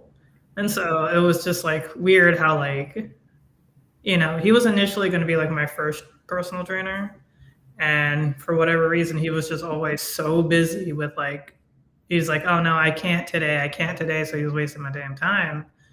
And then but if I wanted just something casual, then he just suddenly had the time, and I was like, dude, just be honest. Like like if this is all you want, that's fine. Like it's just like really aggravating when when people themselves don't know what they want, or they feel like they have to play a game all the time in order to like I guess get what they want, when it's like it's like, it's just like you don't have to do all this to get what you want. Like it's just you can just ask, and if I'm busy, no. If I'm not, sure. Like see offline about this, but state your intentions right away. Okay. All right, you gotta. Good. Yeah, we should actually. It's funny because I don't have like anyone's contact. Like maybe I follow some people on Twitter. God forbid. Like I don't even use Twitter enough. Instagram. So I'm not trying to. I'm glad you stated that. Stated that. I would have been so flattered. I'm like, dang, not Gil. Like, look at this man. But I'd also be like, bro, you're married. Also, like, I'm straight. I mean, listen, I'm not even. You know what? No, we don't have to go there. I'd ship that couple. I'd ship y'all. I'm dead. But no, definitely. I'm curious to hear your thoughts. But go ahead, Al. Yeah, like I remember, I don't know, like some time ago on the Twitters, I think, or the internets, like they were saying how like the whole friends with benefits thing, and like guys don't seem to understand like the friends part of friends with benefits. It's like, if I really want like a friends with benefits, it's like we can do like friend stuff, even if it's like but it's like I don't know, I guess like they were saying like men seem to be like afraid of that, like they just see that as like a relationship, and it's like, no, this is just a friendship, and like we sleep together. Like it's not like we're not actually like dating. Ghost Third Love isn't Thriller? Yeah, I was gonna say, wait. Oh, what's the Thriller part? That's hilarious. But yeah, like I just, and I think it's just, every time I hear this topic come up, I always just laugh, because it's like I've had guy friends that I've had crushes on, that I've liked at times. Like sometimes it'd be like wrong timings. Like sometimes he would like me and I wasn't really interested in him, and then later on I'd be interested in him and he wasn't really interested in me, and then later on, like keep back and forth. Like I've had guy friends like that, and it's you know, like, you know, that could also like, you know, be a thing too. But like, there's been times when like I've been rejected, you know, there's been times when like, Yeah. you know, it's like, oh yeah, I guess he just wants to be friends. Like one of my friends now, like I haven't texted him in a while. I should just see how he's doing. But like I did like him. You know, he was a coworker. Like I did like him. And then like we kind of just, you know, stopped. We kind of fell off for a bit, then we like reconnected. And I was still kind of just like curious, you know, not like super curious, but just kind of like let me just let me like just kind of test the waters a bit, just like ask. And he said that what's funny is like he said that at the time that I liked him, he liked me. But Oh, like but he had a girlfriend at the time. And but now he just sees me as a friend. Like it was kind of like it was I don't know if it was like hurtful. It was kind of like I guess I was a bit like downtrodden. hmm. But you know, like now that but like you know, like thinking on it now, I'm like, I do appreciate our friendship though. Like he's like such a great, solid, positive guy, you know? And I do like him in my life. Like, you know, and I'm like, you know, like this is great too. Like sometimes we feel like we have to have like a relationship with this person, but like sometimes just, you know, sometimes just like having a great person in your life is enough. Mm. But early, but I'm somewhat rude. Like when people, Yeah, we should get together. I'm like, thanks, but no thanks if we're not real friends.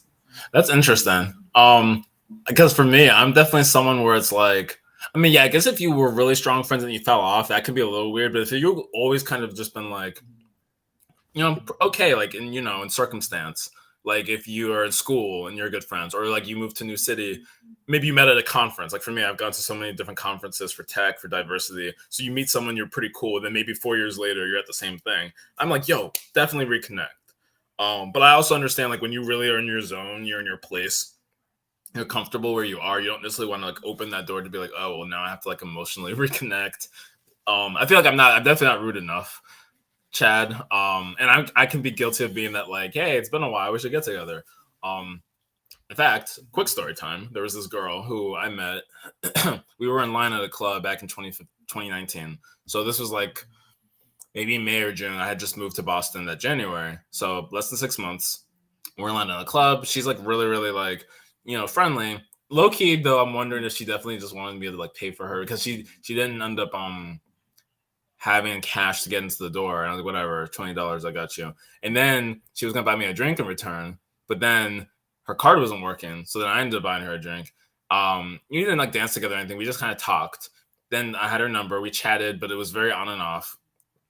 Never saw each other again. The last communication we probably had was closer to like fall or even winter of 2019. I have her number, and I, for some reason, am possessed, like end of last year, to reach out to her. There's a few people who I was like, I remember meeting certain people, like a handful of people, and like we talked, we never connected again. So I'm like, okay, let me reach out to this girl. I'm gonna call her K. I'm using the initials here. So I reach out to K, and I'm like, hey, I don't know if you remember me, but we met back in 2019. Granted, this is like 3 years ago, so I know I'm kind of crazy for doing this. Like almost 3.5 years ago.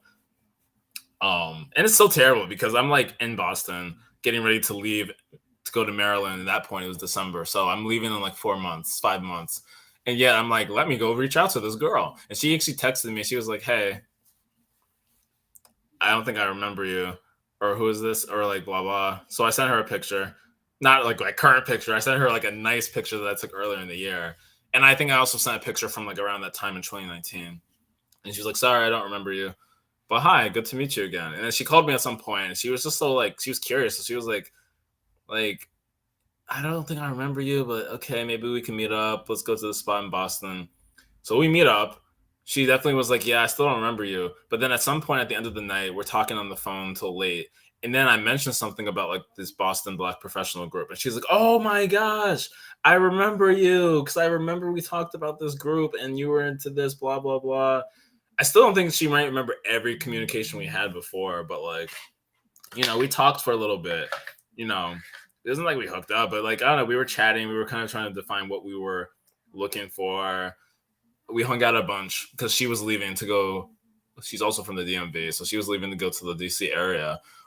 Before going on to like this, she was gonna fly far for like another job. So I was like, okay, we have a few weeks before Christmas, and then when I got home, we actually met up once in Northern Virginia. Oh, I think I mentioned that I met up with this person in like New Year's Day, and it's just that was so epic because it's like we saw each other in Boston, and now we met up once in DC, Virginia. And yeah, sometimes for me it's just like you have this connection. Let's restart it. It doesn't have to be romantic, but I can just be like, yo, this was someone who I knew. We were good friends in the moment. And then at some point we reach out, or they run into me and they'll be like, yo, do you remember me? I'd be like, maybe. Or sometimes I'm like, yeah, I do.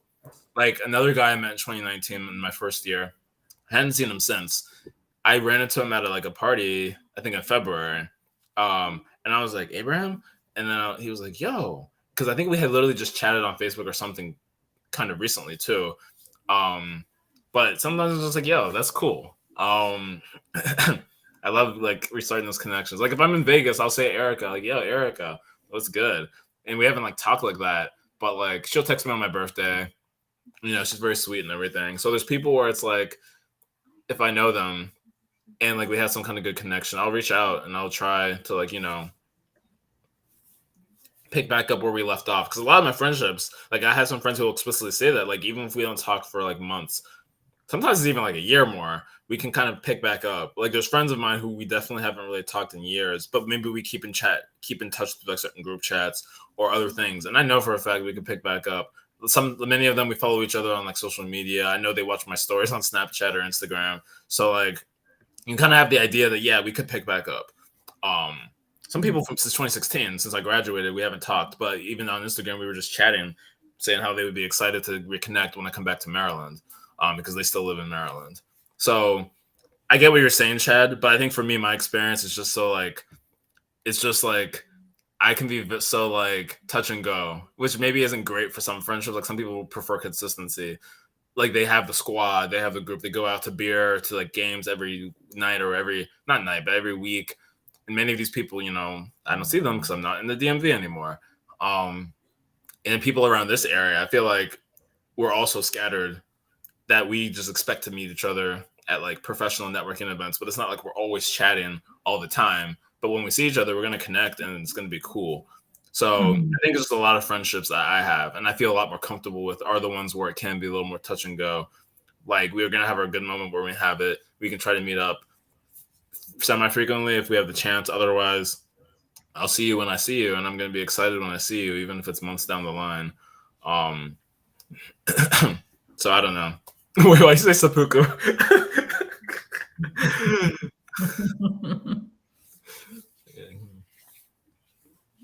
Yeah, no, it was interesting. Rocky, like how it kind of worked out like that.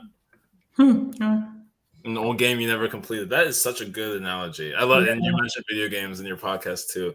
I love, like, it just resonates with my soul. But like, yeah, it is like, the save status is still there. I can regenerate right where I left off. Let's go.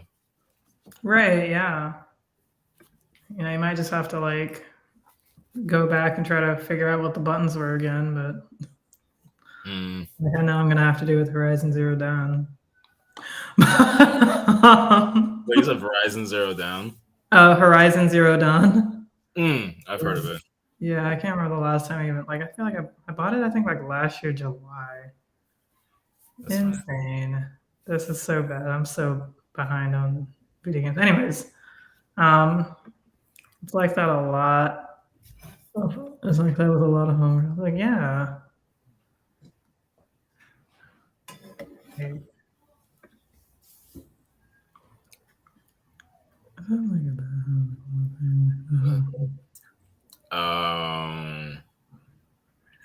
Oh, got you. Oh.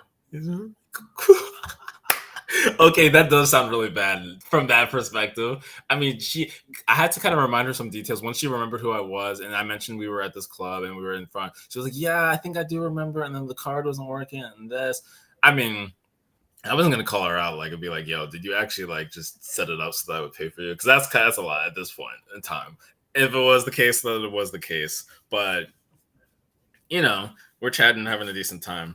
Um, but it is funny because I remember some people so well, and the instances I remember where they were. I remember where we were in a room. My memory can be like almost near photographic in some instances. And other people, they'll be like, "Yo," and I'm like, "Do I know you?" And they're like, "Yeah, we've met a few times, but it's okay." Oops. Yeah. But now it's like I'm kind of closing the circle on some people where I'm like, okay, I remember for real now who this person is. Thankfully, I remember their name, I remember their face, I remember talking to them. Even though sometimes the very beginning of our story is a little bit ambiguous, but anyway, I know that definitely got a bit of a tangent off of the original topic, but I just love sometimes like when it comes to like memories, Yeah. timelines, and just all of that, you know, it can be fun. Bro, you said it's a lot. Oh, well, no, but the thing is, I did reconnect with this person, and we did like talk. We met up a bunch. We had a few little smoke sessions, whatever. And then New Year's, we saw each other, and like we've been in touch semi. Well, not as much recently, but I've also been busy with just like getting my life together, getting out of here. She's been busy because I know she's trying to like pick up this teaching assignment in another. Let's just say it's far. And that was a whole thing. So like, I think the last time we really got to talk it was a little bit after Valentine's Day because I did message just to be like, "Hey, happy Valentine's." I don't know. She did ask me like, "Do you spend it with anyone special?" And I was like, "No, no, just myself." But like, we ended up talking on the phone within a few days, and it was super exciting. Like, she was excited to hear my voice. I was glad to hear her voice. I was about how I was in a better place. Oh, or was this around my birthday? It was early March. No, I think it was somewhere in late February, mid to late February. So I wouldn't necessarily like. I'm not trying to burn that bridge. And in fact, when I'm back in Maryland, if she's still in the area, we'll definitely link. But I do think we need some kind of clarity because there was a point where like she had been really upset about something that happened in real, like something that happened. She went home and she was talking about like all of the stuff is going on, and I mean she was still fine to talk to me, but she was just kind of like also like, yeah, I don't even really know what you fully want. I don't know. I think she said something that was because I told her how I had like this list of people that I was like I wanted to reconnect with, and they weren't even all girls. Some of them were like good guy friends who I just fell off with. And she was like, well, yeah, I figure you can just go back and I'll be gone and you can forget about me and you can move on to the other list of people that you were going to connect with. And I was like, well, dang. I was like, all right, tell me how you really. I mean, I don't remember what I said exactly, but I was like, tell me how you really feel. Dang. But I was like, listen, I like this kind of friendship, but I also am curious to explore more.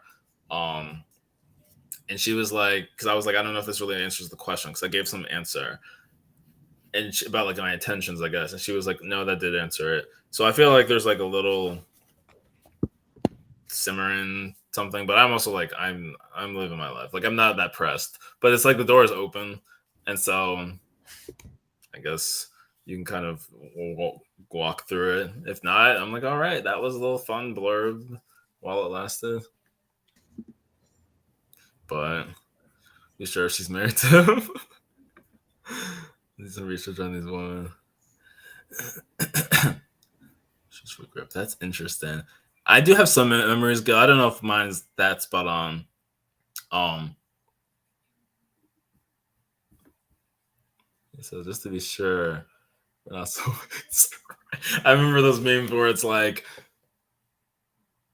what is this? Like, girls be doing a lot. Like, I think it might be like, imagine like having 3 kids, being married, having the same house, having joint bank accounts, doing all this like life stuff, and then she still want to ask like, what are we? Or she still wants to like try like, you know, ask me to put a ring on, or she'll be like, and still just like be like trying to be like claim me or something.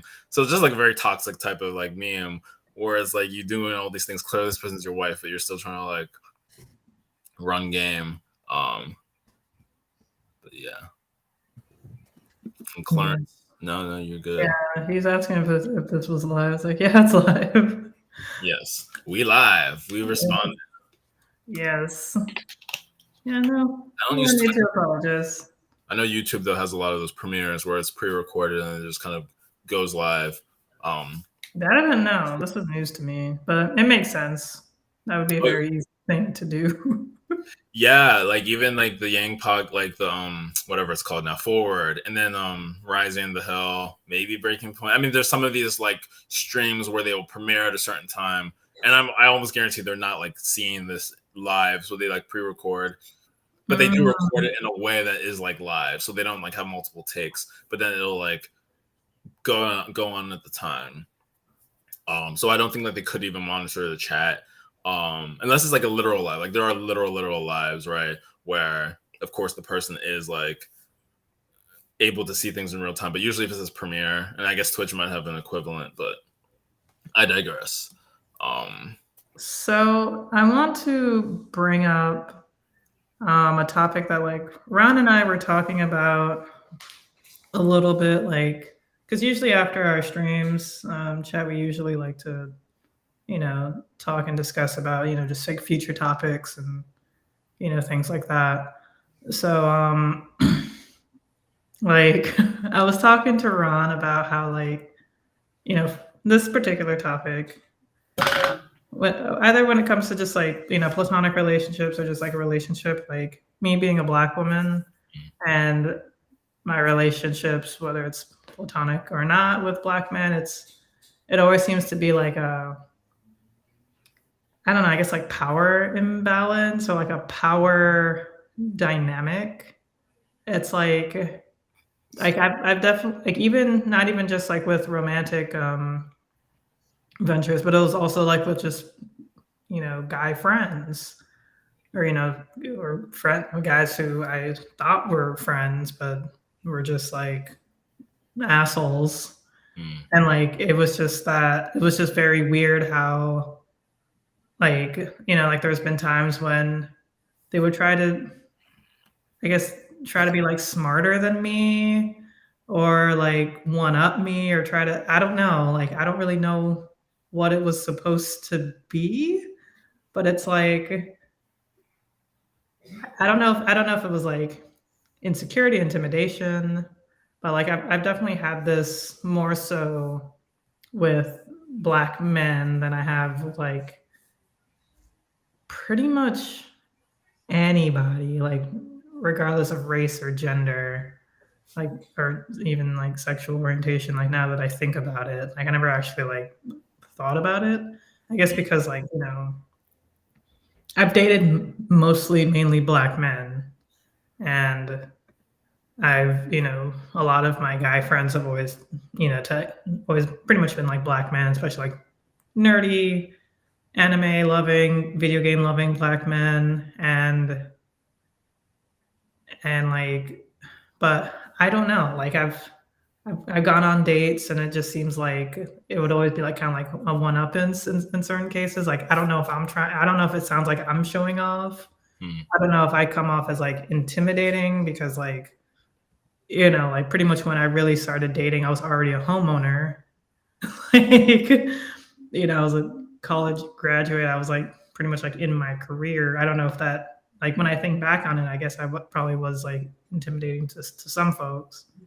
But like, I don't know. Like sometimes when it comes to having a conversation with some people, particularly like with some black men, not all, but a few on occasion, it kind of comes off as like a weird like power dynamic where I feel like rather just having like a flow conversation, it just feels like a battle.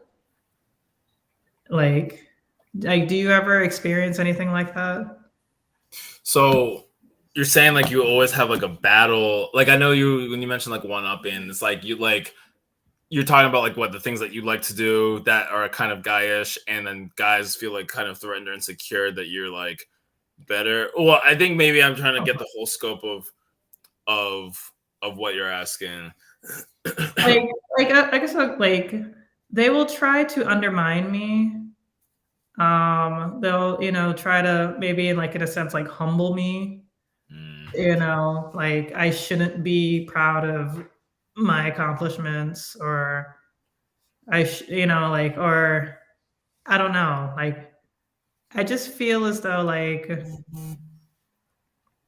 if I say like my like if they just assume that my expectations or like my preferences or taste in a guy are like what I want out of a relationship or out of life or anything is just way too high or like they'll try to like humble me and it's like I see.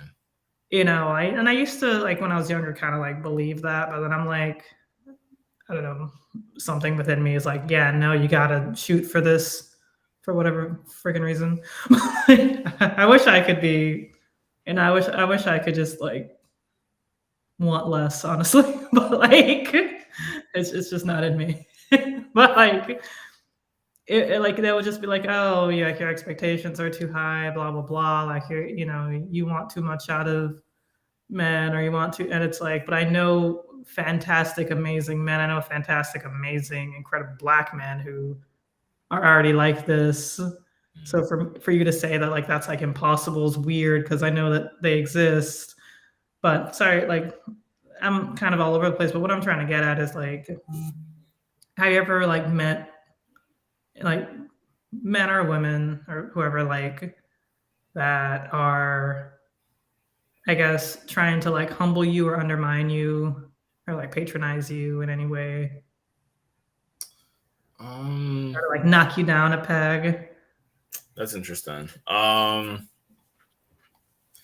don't exactly think so. I mean, I know like even in college, like there were some good friends where it was like I feel like the friendship revolved around like roasting. I mean, like it wasn't like I mean some of those like one like the guy who was actually roommates with. I mean, he could be like an a hole, but like that was just kind of like he would just kind of say things like just like weird kind of things that almost sounded like kind of childish insults, and I was like, okay, all right, you do you, but like I also could go toe to toe, so I was like, whatever.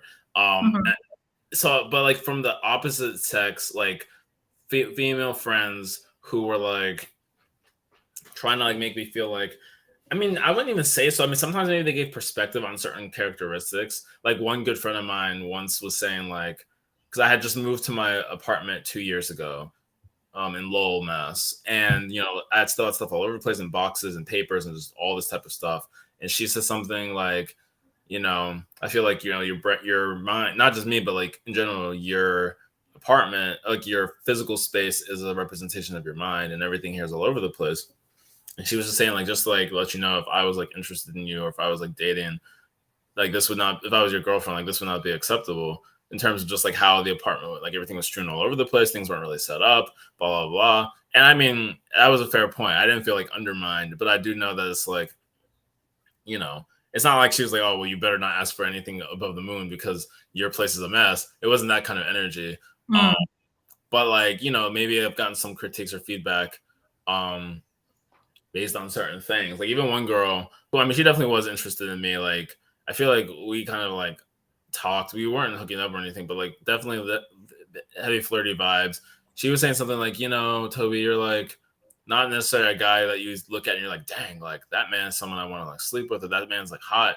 But you look at them and you realize this is like someone who could be a great husband, very kind and caring, very smart, all of this stuff. Now I wouldn't necessarily feel undermined, but she did kind of say bluntly, like, you're not someone that you look at and you immediately think like, oh, they're super attractive or they're super like, whatever. Well, she might not have said that exact word, but she But kind of I had, get it, yeah. yeah. Um, and so, but I mean, the way she ended it on was on a good note, and it was still like an uplifting thing, even if it was a little backhanded in part. And I mean, she was interested in me anyway. I mean, there were multiple times where she said like we could have had whatever you call it, Netflix and chill, but things happened. She had COVID at one point. I was not also as well. Well, I didn't have COVID at that time, but anyway. So it's like it's not like she wasn't interested in me. She made it clear that she was. You would make a good husband. I mean, that is like, I could see how that could be like either flirty or also like advice, from like somebody caring. Cause like I, I see like what she's saying, but it's like, at the same time, you're gonna find the person who likes you for you, Mhm. and like it's just one of those things that they're you know, like they're gonna like you for you, like, you know, flaws and all.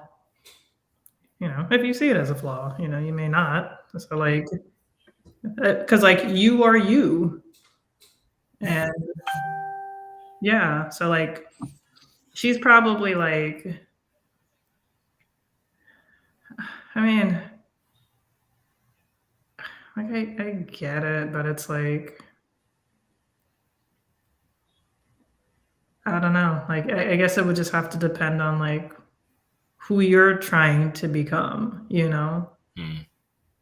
Like if someone who is like, you know, I guess according to her not have your things all over the place, if you're trying not to be a person like that, then I guess I could understand that. But if she just kind of like brought that up, it's like, you know, like I can understand if you were like, man, I wish I was more organized. I wish I, you know, if you like, but if she just like brought that up out of the blue, then I don't know. I would kind of put that under that. I would file it under like I mean I get it. Like you know, she's trying to be like a caring friend, and that's good as well.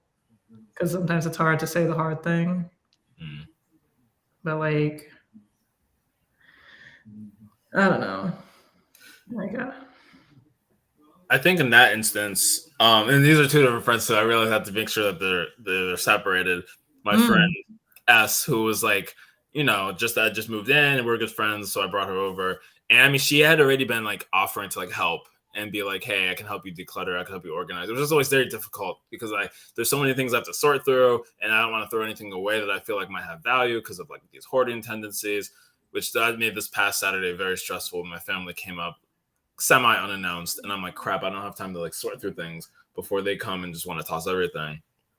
But going back to the story, my friend S, you know, was offering like to like help out. And so at one point when I did bring her over, and I mean, I don't think she ended up ever like getting to help out as much because like I think she helped me like buy new things for that apartment, which was really nice. And she like kind of convinced me to throw away an old water pitcher because it had like a crack and it was like old water filter pitcher thingy. But so when she did mention that like this wouldn't be acceptable thing, it was kind of in the context of like needing to go through and sort through stuff. My other friend M is the one who like we had the 35. You could make a good husband, but not necessarily you eye pop in whatever. Yeah, I feel like that just hit you now. Like you're like, that's so mean. Yeah, I think you're a good looking guy, Toby. well, thank you. Yes, and I do remember you've mentioned that too, which I really appreciate. I mean, like I think now, like I can kind of like I can self-deprecate, but I'm also like, you know, I'll make the jokes, or I used to post them more like in the past years, where I'd be like you know I'm cute, or thankfully I'm cute enough to get away with this. Like I would say things that kind of were a little more like um cocky.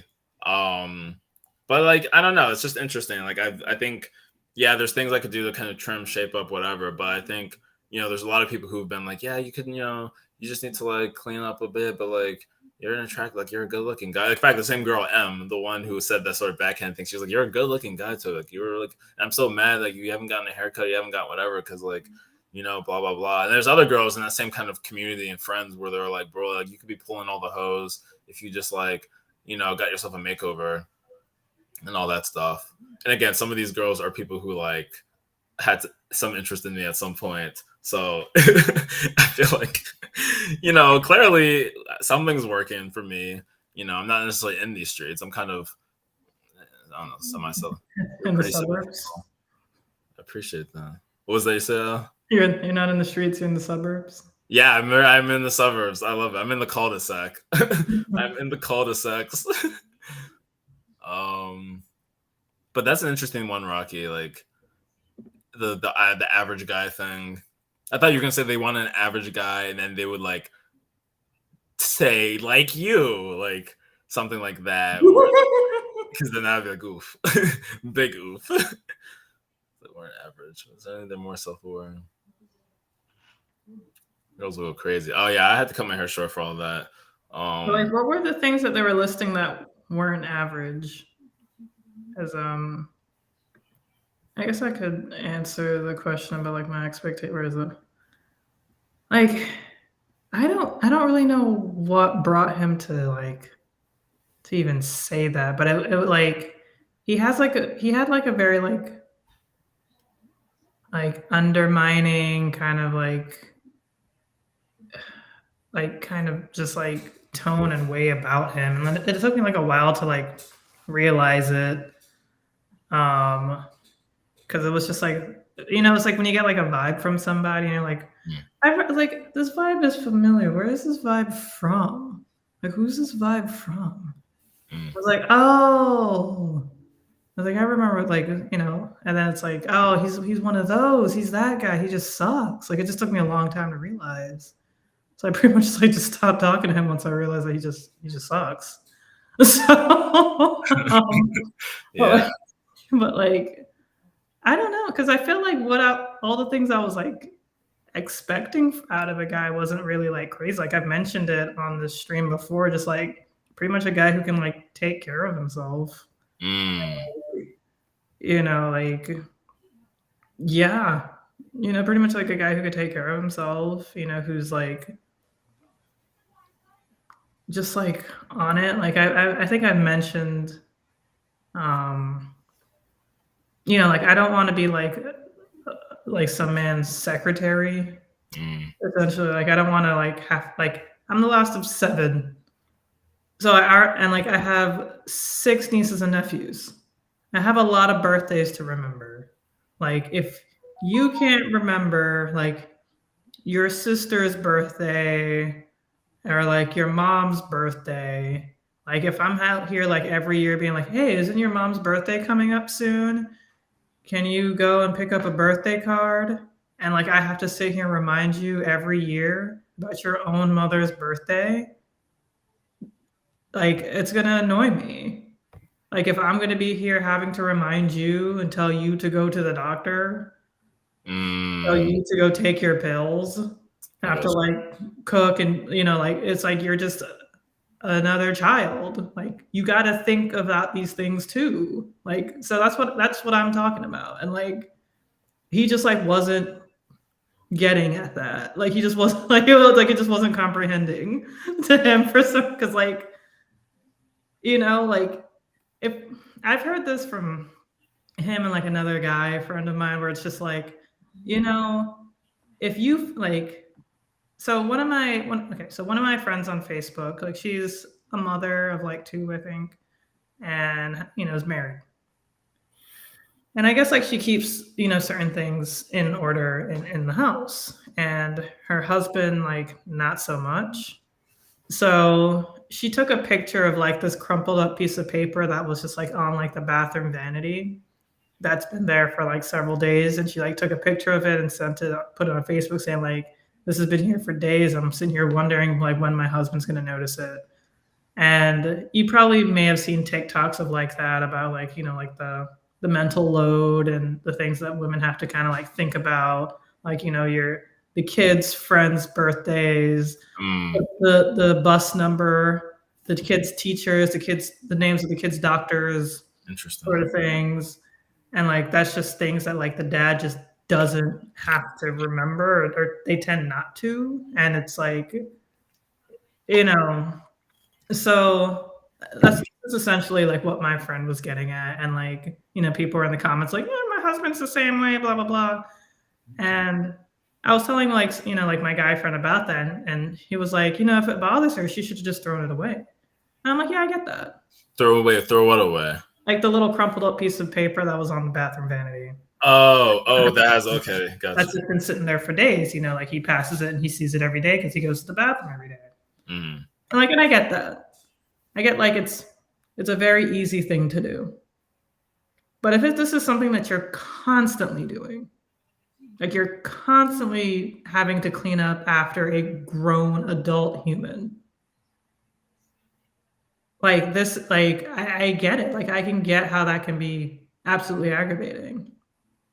And it was just really weird how I was trying to like convey that to like my guy friends of like, okay, yeah, I get it's not a big deal, but if it's a big deal to me, if it's a big deal to your girlfriend, it's a big deal to your wife. I don't know, care? Like, like give a shit? Like, is that too much to ask? Just the one, at least. Yeah, just one. Just give one. Like, she's your wife, for goodness sakes. Like, the least you can do is care about the things that might aggravate her. Like, Yeah. and I would see like my mom go through that kind of crap too. And like, I remember, many moons ago, my mom would always bake the rum cake, like the fruit cake for like the holidays. And I remember like my mom baked a few. She was like, like don't make sure your dad doesn't eat any of them. Like these are for, people. And I was like, okay. And like, I'm like a teenager and I'm out here thinking that this is like a normal thing. I have to freaking like guard these from my dad because my dad can't even doesn't even have like doesn't have the common decency to just not eat the rum cake that's for other people. Huh. And like, I guess like, so like he ended up like eating some of it because I guess I turned my back or, went somewhere else. And like, it was just like really annoying. Oh, that's so weird. I know. No, it is really weird. Yeah, that's that's different. It is, yeah. But like I guess it's just like it was just reminiscent of just like other things that like something that's just like this is like a grown man, this is a grown adult man. And he has to be like babied and like treated as like a child in certain cases. And it's like, and he could just go around and just, be disrespectful. And like he doesn't have to listen because I don't know, he's the dad, he's the man, he's the father. And like, so like, I understand that like a lot of these men and like both of my like the guy friends that I'm referring to are both from a Caribbean background, and as am I. So they probably not to generalize all of them, but they probably may have had like similar-ish fathers who probably like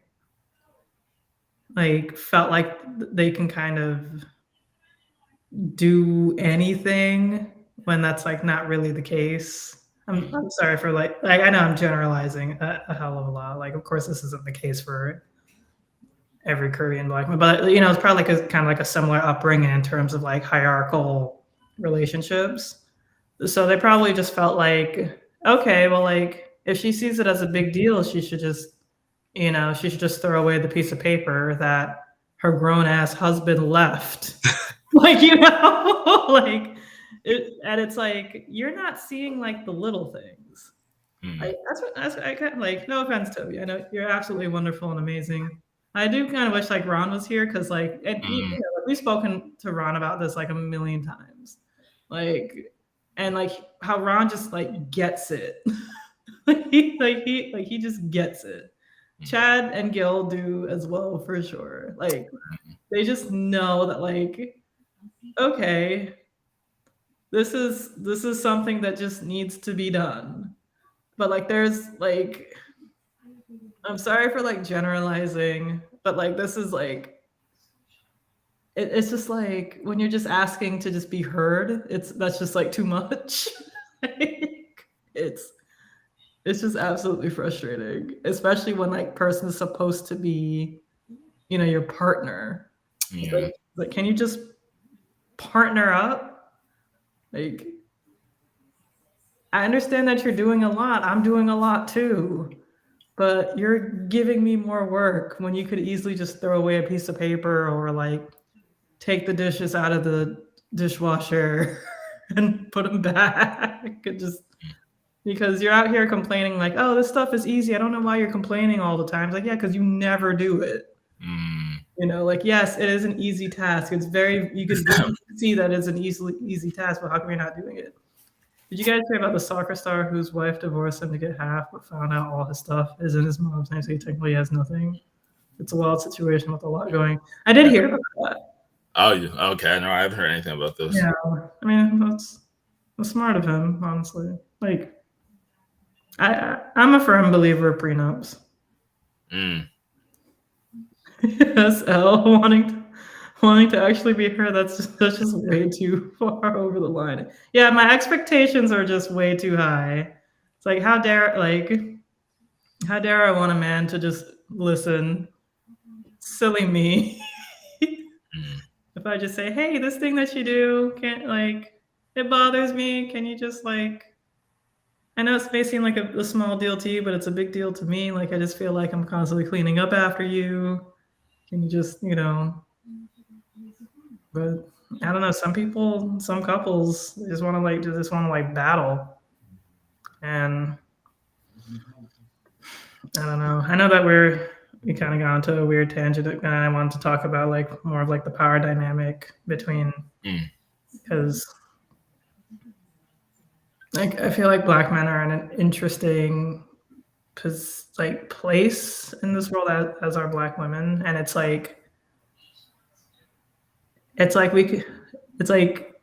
we can be so close, but like yet like so far, because I feel as though Black men need to kind of like uphold that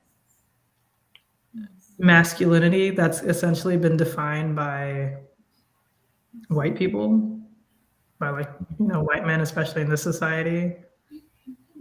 And rather than just like, and I think I mentioned this, like when it comes to like masculinity and femininity, the uncomfortable conversation, like I feel as though like once you kind of try to not be so like hyper masculine and be, I guess, like a little bit more just true to yourself and like to your like own individual self and your own individual truths, like it's like it becomes like such a beautiful, like amazing thing. And like and like the relationship and the partnership and the friendships just become like a lot easier.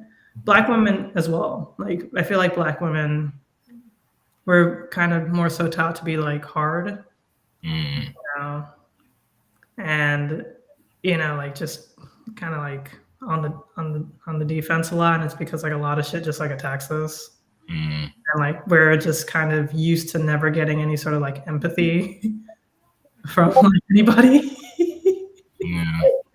Like not even Black men sometimes. Like when they say protect Black women, and it's like not just physically, like, but also like emotionally and mentally too, please, because a lot of times we just feel like we ain't got any help.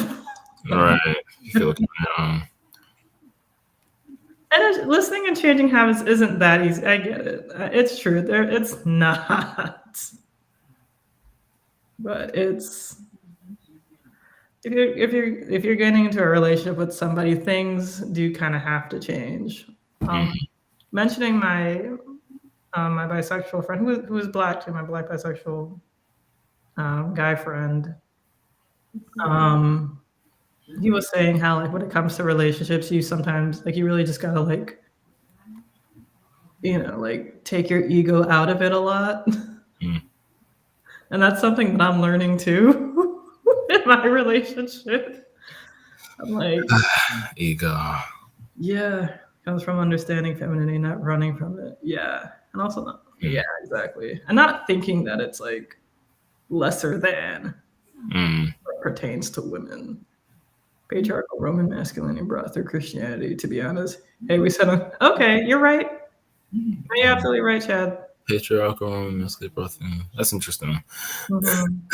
So it was the Romans who like really created like the whole patriarchy thing, where it's like the bloodline kind of has to go through the man and like the son, and like men got to do this and women have to like do that. I think I remember hearing that from like a podcast, but I'm sure I know Chad can definitely speak on it way more than I can. But I'm kind of curious. So I mean, and I know last week's conversation, this would have gone way into this, but like with Christianity, I mean, the Roman Empire adopted it and spread it.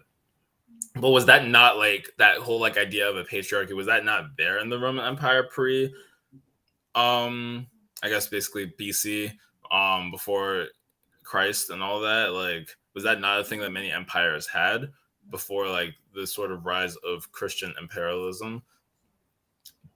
Because I'm not the history buff necessarily. I haven't taken world history in a long time, but I just thought that a lot of these societies had those type of, we're gonna like treat women as less than, like, whether it's the foot binding in like ancient China, women had to like have their foot literally just crushed so that way they could just essentially not be able to run away and like wear those like little small shoes and stuff. So I just thought that was just generally society, not so much Christianity.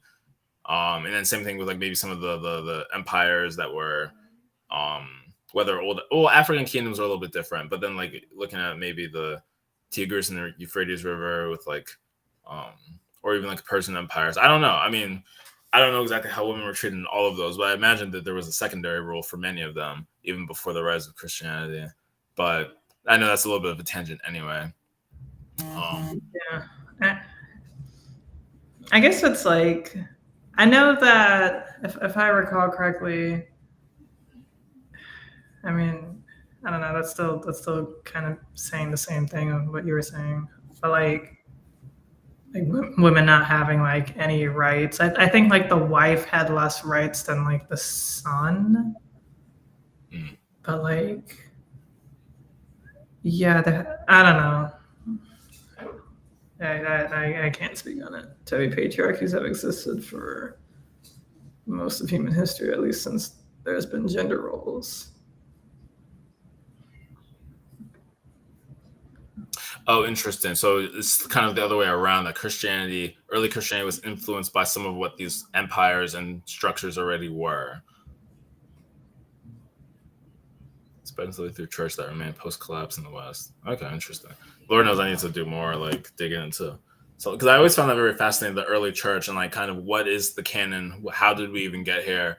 A bit existential. Like, what even is Christianity? Why are these letters used and why weren't others?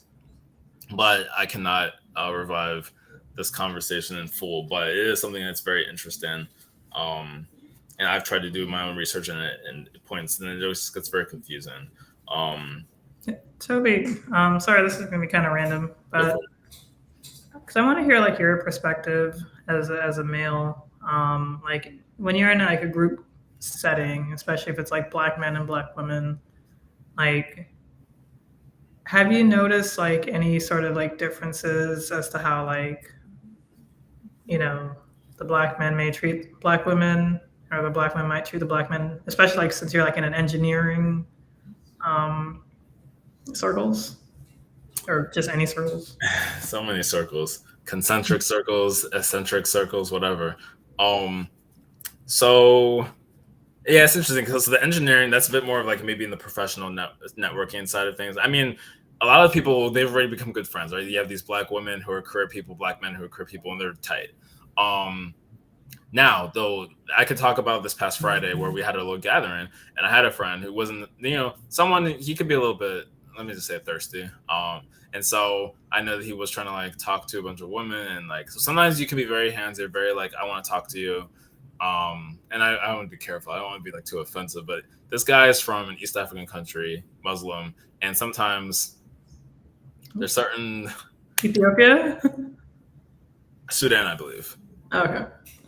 But I know a lot of them run in the same circles with like Tanzania, some other countries. But I just know that it could be a little bit of that, like, all right, you're my woman now, or like just very like, I don't know. It's not all. I can't say it's all, but it's very interesting that sometimes some of these like men, African men, whoever, it's just like you see a woman you like, and now you want to like talk. And I mean that can happen anywhere, but sometimes these African men can come on strong, and so sometimes that will be the case where they'll like, I don't want to say treat the women like objects, but they'll definitely be like, you're going to basically be my wife now, or like, let me talk to you. Why are you talking to me? What's happening? You have other instances where they're not even necessarily romantically trying to get at you, but they'll just kind of like maybe be more dismissive. I noticed this a few years ago when I had like more of my like pool parties and people coming over, and you might have like certain dismissive attitudes that certain guys have towards women. They don't respect black women, whatever. Or they won't like necessarily call out bad behavior that some people do when they hear about like abusive things or like men hitting women, things like that. So it won't necessarily be that how they directly act towards a woman, but they might not stand up or stick up.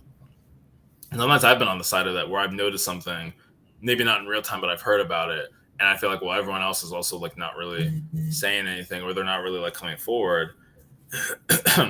um, Now, but many of the Boston Black professionals, like let's say those networks, I would say there's a pretty good, healthy dynamic a lot of the time in terms of how men treat women, how they talk to them in general, respectful. But I don't know all the inner conversations, and sometimes I've had to have my female friends who've talked to me about how they've noticed certain guys act. But I feel like different people can get triggered by different things. Like there's a good guy friend of mine. He's in tech. I actually met him through female friends, like one female friend in particular, and then another girl who I'm friends with also was good friends with the guy. So I kind of felt like, okay, he probably has good vibe. He's kind of like me, kind of has big hair, glasses, African. There's like a lot of like kind of things where I felt like the vibe was kind of there. And my roommate, I mean, at one point, I guess she went on a date with him, and so this had to have been like last year though, like around Halloween or maybe November. And so just recently, in the past few weeks, I had kind of mentioned, and I was like, "Oh yeah, you remember my friend G? You went on a date," and she was like, "Yeah, I kind of ghosted him because like the date was fine or whatever, but then like." I don't know, maybe he would always try to slide in the DMs with like some kind of pun or some kind of message. And I was like, yeah, this seems kind of relatively harmless compared to like really thirsty or creepier things. And she was like, yeah, I just like my space and I just don't need this on my inbox all the time. And I felt like personally, I mean, not that that's what I'm always doing to girls, but I was like, I felt a little personally attacked because I was like, this guy, I feel like this guy is like relatively harmless. He literally like has the best vibes with, other women friends too, who typically see him as a good guy. So I was like, even if you guys didn't date, I thought you guys would have like been good friends, talk about tech, cybersecurity, and all of that. You're both African. I don't know. So I feel like there's things that like certain women will feel are turnoffs, even if other women like those same things. So that was a little bit of a tangent, but I just mentioned it because I thought it was interesting how like a perception of like how I see a guy and even how other girls see a guy might not be how a different girl sees the guy based on those same like mannerisms or same Lord knows what. Like even when I went out to this bar, because one of the organizers, one of like I could say prominent-ish organizers, at least that I like to go to, had a party like 2 Saturdays ago. So I went and brought my roommate. We met up with a few other girlfriends. So it was like I think 3 girls and then me. And then we all went to the party together. And like we had like a table kind of like we didn't pay for it. It was just like we found a table, staked it out. And I like doing my thing. I like moving around the room. I like interacting with people, but I kind of felt obligated-ish to also stay there with them and kind of hang out at that table. And so at some point at the end of the night, my roommate was like, yeah, maybe you have to guard the table more, like just not let everyone come in. And I'm like, first of all, this is a public area. We do not own this table. But I guess also because there were guys who came with different energies. But one guy who another sort of Niger, I think he's like British Nigerian. This other guy came in and my roommate was like, oh yeah, I like him. He was funny. And I was like, okay, so I guess he was fine, but he kind of came around a bit. Maybe other people did. Hey, what's up? Hey. So, I don't know. It was just interesting because I feel like there's a lot of different energies. And sometimes it's hard to tell like which ones are turnoffs to my black female friends, and not just black, but like female friends versus what energies are fine. Because I thought they were all pretty friendly. They weren't like overly aggressive. There were some guys for sure who came in and were trying to just like dance with people without really talking and all this type of stuff that might come off a bit pushier. But a lot of the other people who came by or just I interacted with seemed more chill. But there were maybe certain micro differences that were not as appreciated. Nothing crazy, but just like, and for me, I'm like, I don't know how to read it. Like, I don't know why that was fine and that wasn't, and why other people thought that what this guy, I mean, I don't know. Not everyone acts the same in every circumstance. And first impressions are everything, but for me, I just do what I do. Like, I can't necessarily learn from, like, I wouldn't say mistakes, but the way that certain people maybe didn't like how some guy friends acted. I don't necessarily see that and be like, oh, let me not do that. Like, I just continue to do what I do and just hope it works out. And I'm still good friends with some of those guys and our personalities are fine. I don't shift myself into another way to like be friends with them. But anyways, I hope that at least partially answered your question and at least made sense with some context. I'm checking through some of the chats. People ain't list. He's rationalizing, not feeling it. Lives are off. Yeah, I kind of agree with Chad that she's rationalizing, not feeling it. Like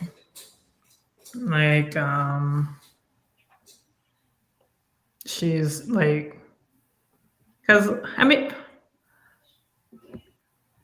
there's like plenty of reasons as to why like some people may not like feel the vibes. Like some people really just like can't. You could just also like I don't know, kind of just been like in a bad mood. You could have been drunk. You could have been like there's some kind of influence. So like if you felt something was off, and like a lot of people felt like something was off of this, but she just didn't feel like anything was off.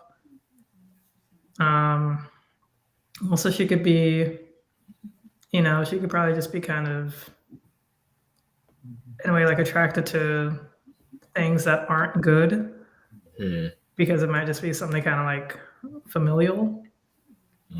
Something that she may like grew up with. So I don't know. There's plenty of reasons. Yeah, that's fair too.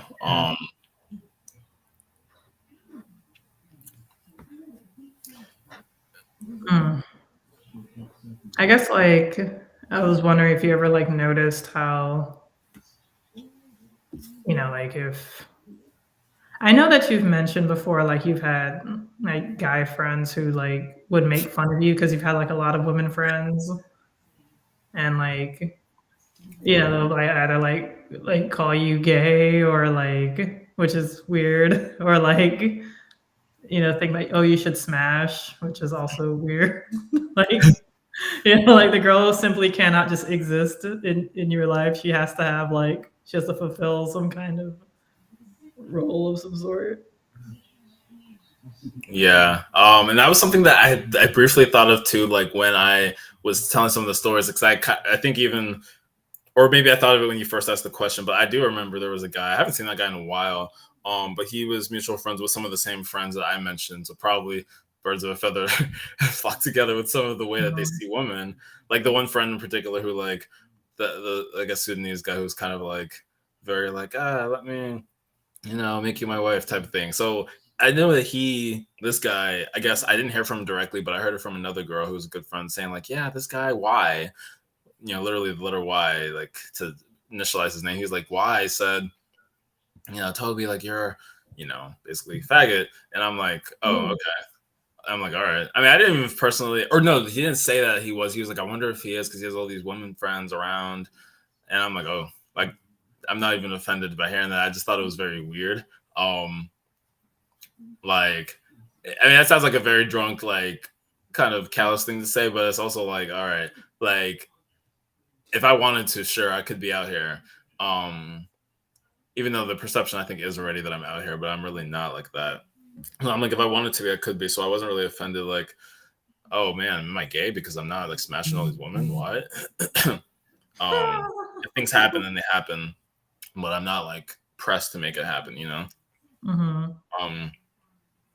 I appreciate that though, Chad, and you guys. Must reflect on your insights while meditating. So yeah, because that's something, and I've mentioned that before. Maybe I didn't like mention the exact words, but definitely the kind of like he must be gay because like he's not smashing. He's gonna have all these women in my pool party. They would shower. Sometimes they would leave underwear. I mean, literally, like even just when my parents came or my family came on Saturday, there were some of these things that I moved to my current apartment that were old underwear, boxers, maybe gym shorts from some guys who had been over during like the pool sessions. There was like jewelry and all this other stuff. And so I guess like when people see things like that and it's just like, oh, you have the perception that I must be doing all of this. Like I must, like you can't have people in this space.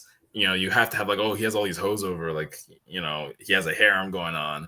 Like seriously, like people, I think because guys would say that again. Like Tenchi Muyo kind of thing going on. I've heard of that, but I can't remember exactly place what that is. Harem anime or regular Joe gets all these girls living in his home, and they all mess with him. Oh yeah, this is kind of familiar. Yes, that exact vibe. And guys wouldn't hit me up, but my female friends who were hanging out, sometimes some of them would like stay over or sleep on the couch or on the floor or whatever. They would be like, yo, like sometimes guys would like ask, like, where are you? And they'd be like, oh, we're at Toby's. And they'd be like, oh wow, like Toby's got all his, like, he's got mad hoes. We're like, wow, you're always at Toby's. Like, what's going on? And I'm like, that's funny because these guys were hitting me up about like, yo, where are the girls at or whatever. So I feel like there's just like a little bit of like perception that, man, I must be like some kind of mastermind.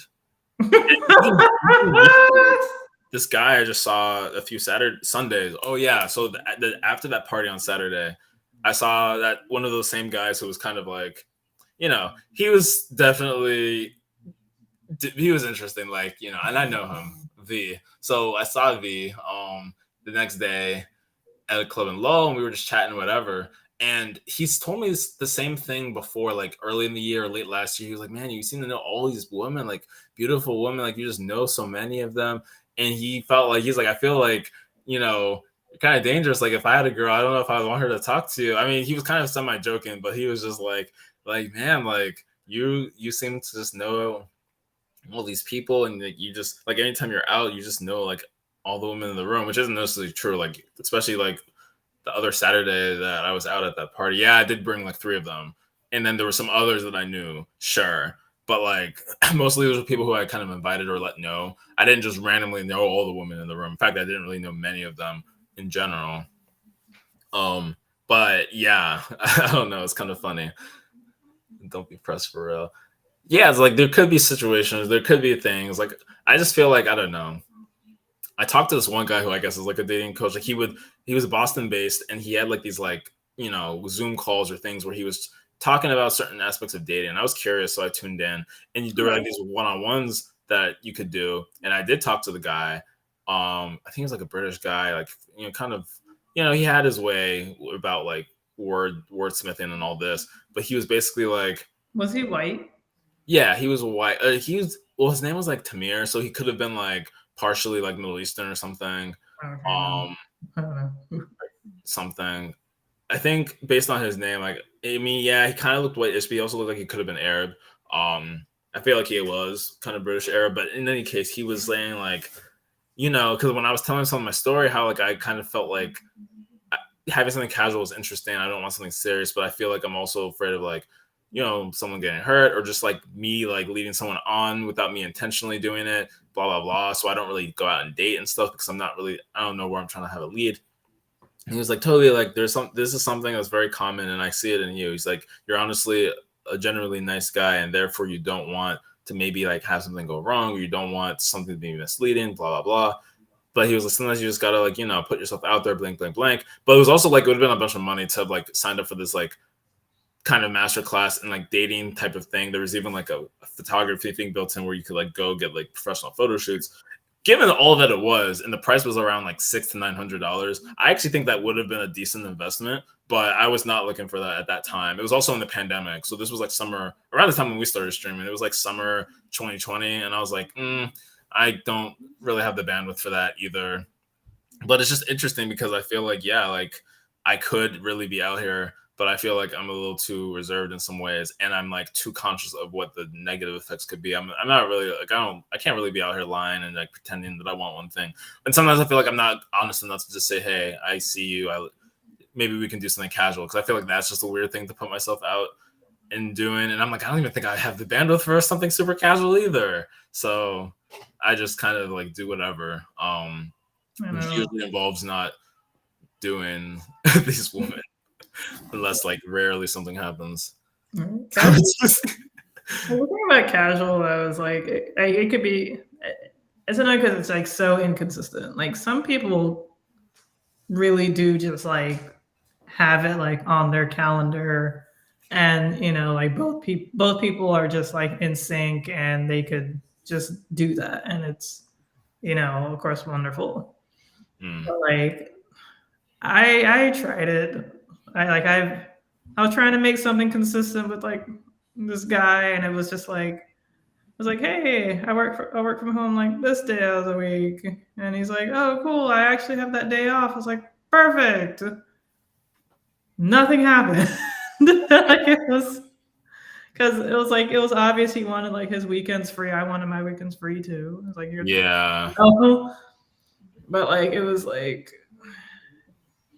so like what's going on? Like but like it just like could it was I don't know. Like it just I don't know. Like it was his fault anyway.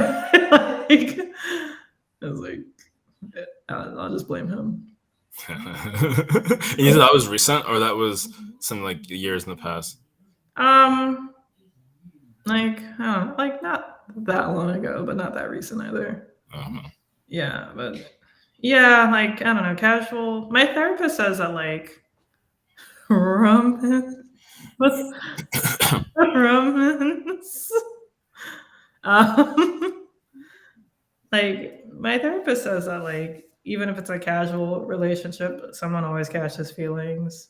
Mm, But I think like when it comes to catching feelings, it's not necessarily like this person is the one, I am in love. This like I only like this person and this person alone.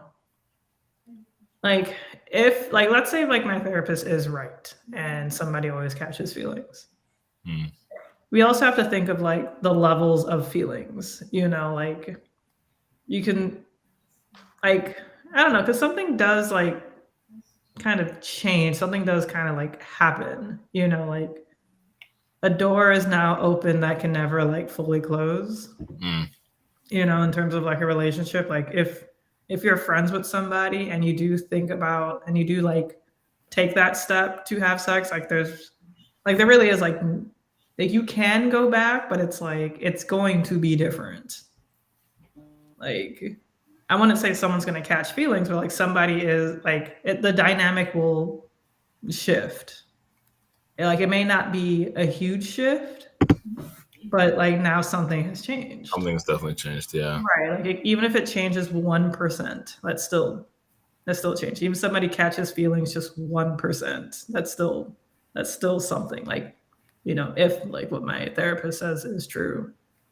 But and it's not always like the girl who catches feelings. I know that's like, and I'm sure y'all already know this, but like there's always a stereotype like the girl's gonna catch feelings and the guy won't. It's like not like there's times when the guys catch feelings. Mm, And it's like, yeah, no, I don't want anything to do with you. yeah, that's interesting. Your girlfriend tells you he's just a friend, except the plot twist is she'd drop you in a second for him, but he really does see her as a friend and gives her advice on how to be a better girlfriend to you. Yeah, that sounds accurate. As I was, it definitely does seem. I agree, Chad. Like,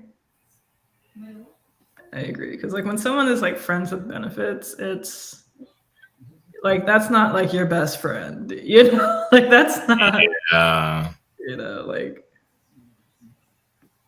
yeah. But it definitely is, like, outside the bounds of a friendship.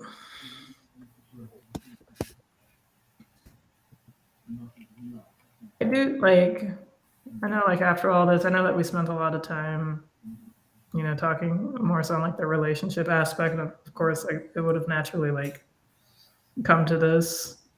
I do, of course, and Toby, I know for a fact, agrees as well that men and women, straight men and women, can definitely be just friends with each other. Like,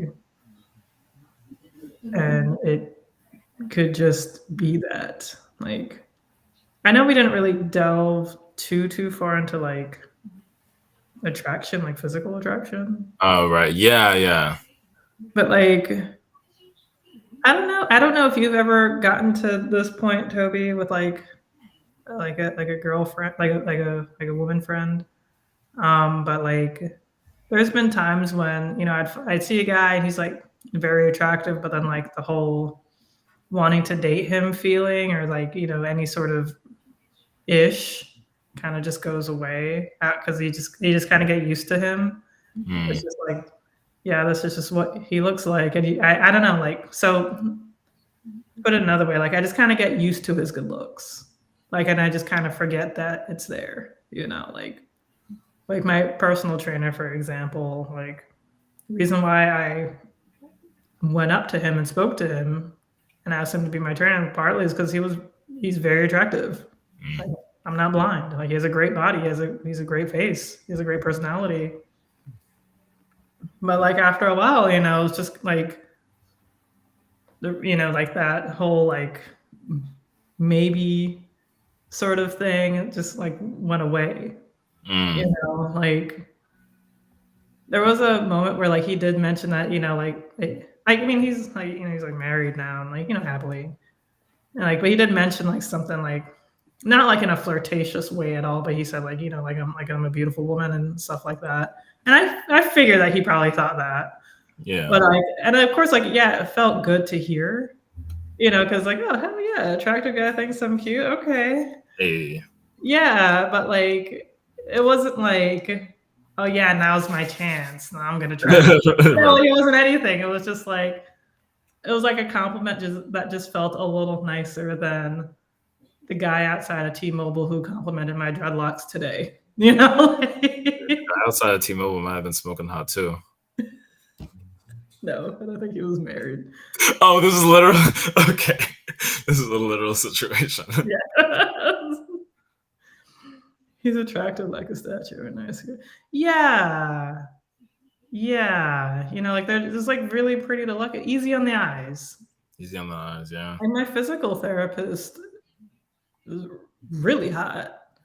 Like I did not mean like when I picked that particular physical therapy place, like I saw like the pictures of some of the people, but it like didn't really like register. And then like when I saw him, I was like, yo, like holy shit. Like but like but like and I think I saw him yesterday and I just kind of got to the point of just like I just got used to his looks, It's like, yeah, he's easy on the eyes, he's great to look at. But like I'm not out here trying to like do anything. But yeah. So I was wondering if you ever got to like that point with like a female friend, like you found like she was like very attractive, very easy on the eyes, but like you kind of just like forgot that she was attractive or like you just kind of got used to it.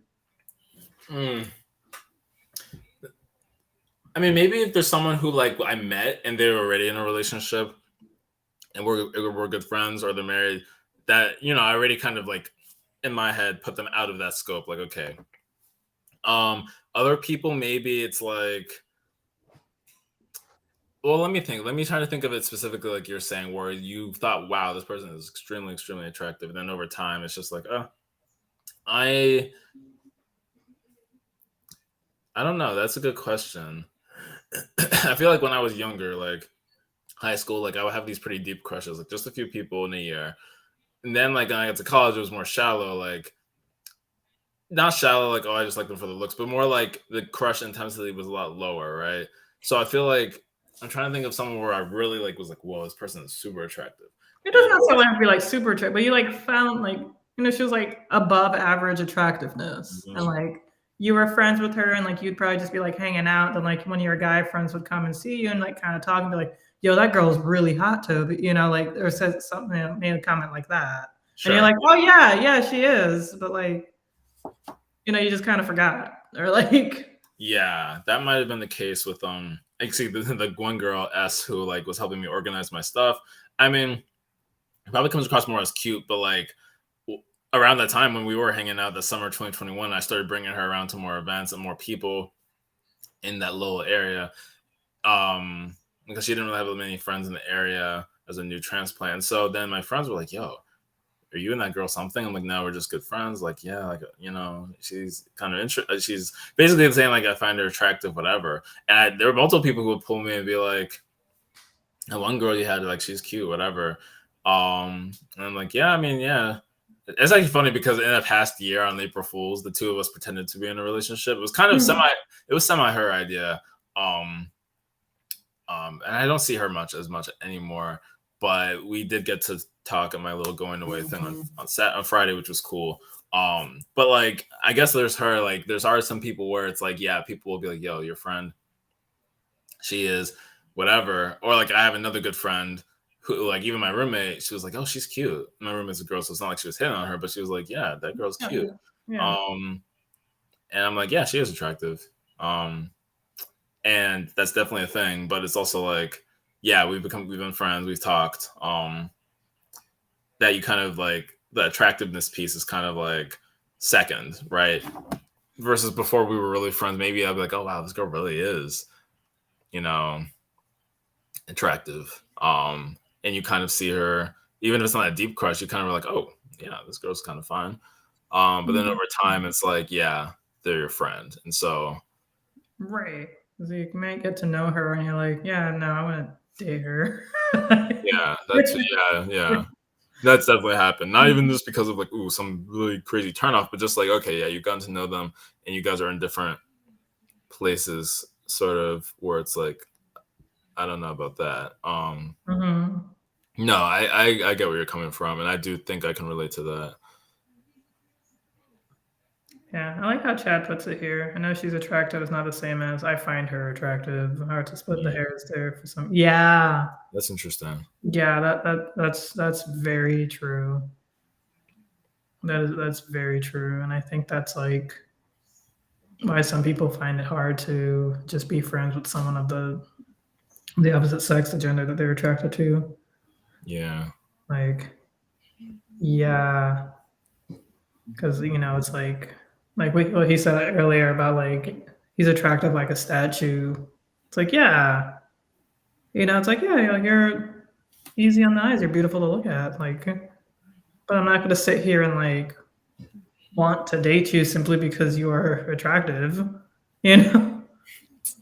Yeah, like I feel like splitting the hairs gets easier once like you get older and you just talk to and meet more people, and then you realize like, oh yeah, like, yeah, they're gorgeous, but like, that they're not like interesting. Like, it's like they're gorgeous, but they're like an asshole, or like they're gorgeous, or they're just live a very busy life, and it's just not something I can really keep up with. Like whatever it is, like it's like they're a great person, or I like them for certain things to do, and but yeah, no, I think Chad, like, yeah, like just that was just like a nice little snippet. Finding somebody attractive is different than being attracted to them, or like knowing that they're attractive is different than like being attractive. Yeah, that's true. But y'all, it is that. Yeah, it is inching towards midnight, and the melanated council here has got to go to sleep. Yes. But I need to force myself to sleep. But we do need to. We may not have to go to sleep, but we gotta end it. We gotta pop off. We gotta get our brains off of the streaming mode. Wordle time. It's almost Wordle time. Yeah. That drink was long. Wait, Chad, what drink was this? No, I think it was the wine. Oh. Yeah. I mean, it was already mostly empty. I just didn't want to finish it all right now. Maybe I will, because I still have to eat my steak anyway. Oh, true, yeah. Ooh, wine with steak. Classic combo. Yeah. Then I could toss this bottle. And then 2 down, or is this 1 down? Like 21 still to go that I need to get rid of before next week. 21 bottles of wine on the wall. 21 bottles of wine. But it's not just me. I have other friends who will help. But yeah, like I guess that'll be good for your party. Like wine for a party is perfect. I don't care what anybody says. That's really all you need. You don't need like a ton of liquor. Yeah. Good night, y'all. We love y'all. And, definitely join us next week for an awesome, amazing topic about uncomfortable conversations. Yes. And pinky up. Thank you. And, but as always, you can, talk to us and hang with us in the Discord. Please, if you have any ideas, any suggestions, please let us know. We have the ideas and feedback channel for that, specific reason. Yep. And your ideas always take precedence over our topics and ideas. So, definitely keep that in mind. Yes. And, yes. And as always, have a great night. We love y'all. We'll be thinking about each and every one of y'all. Yes. And if you're lucky, you'll be in our dreams. Thank you. So with that said, good night, and we'll catch you later. Yes, thank you all.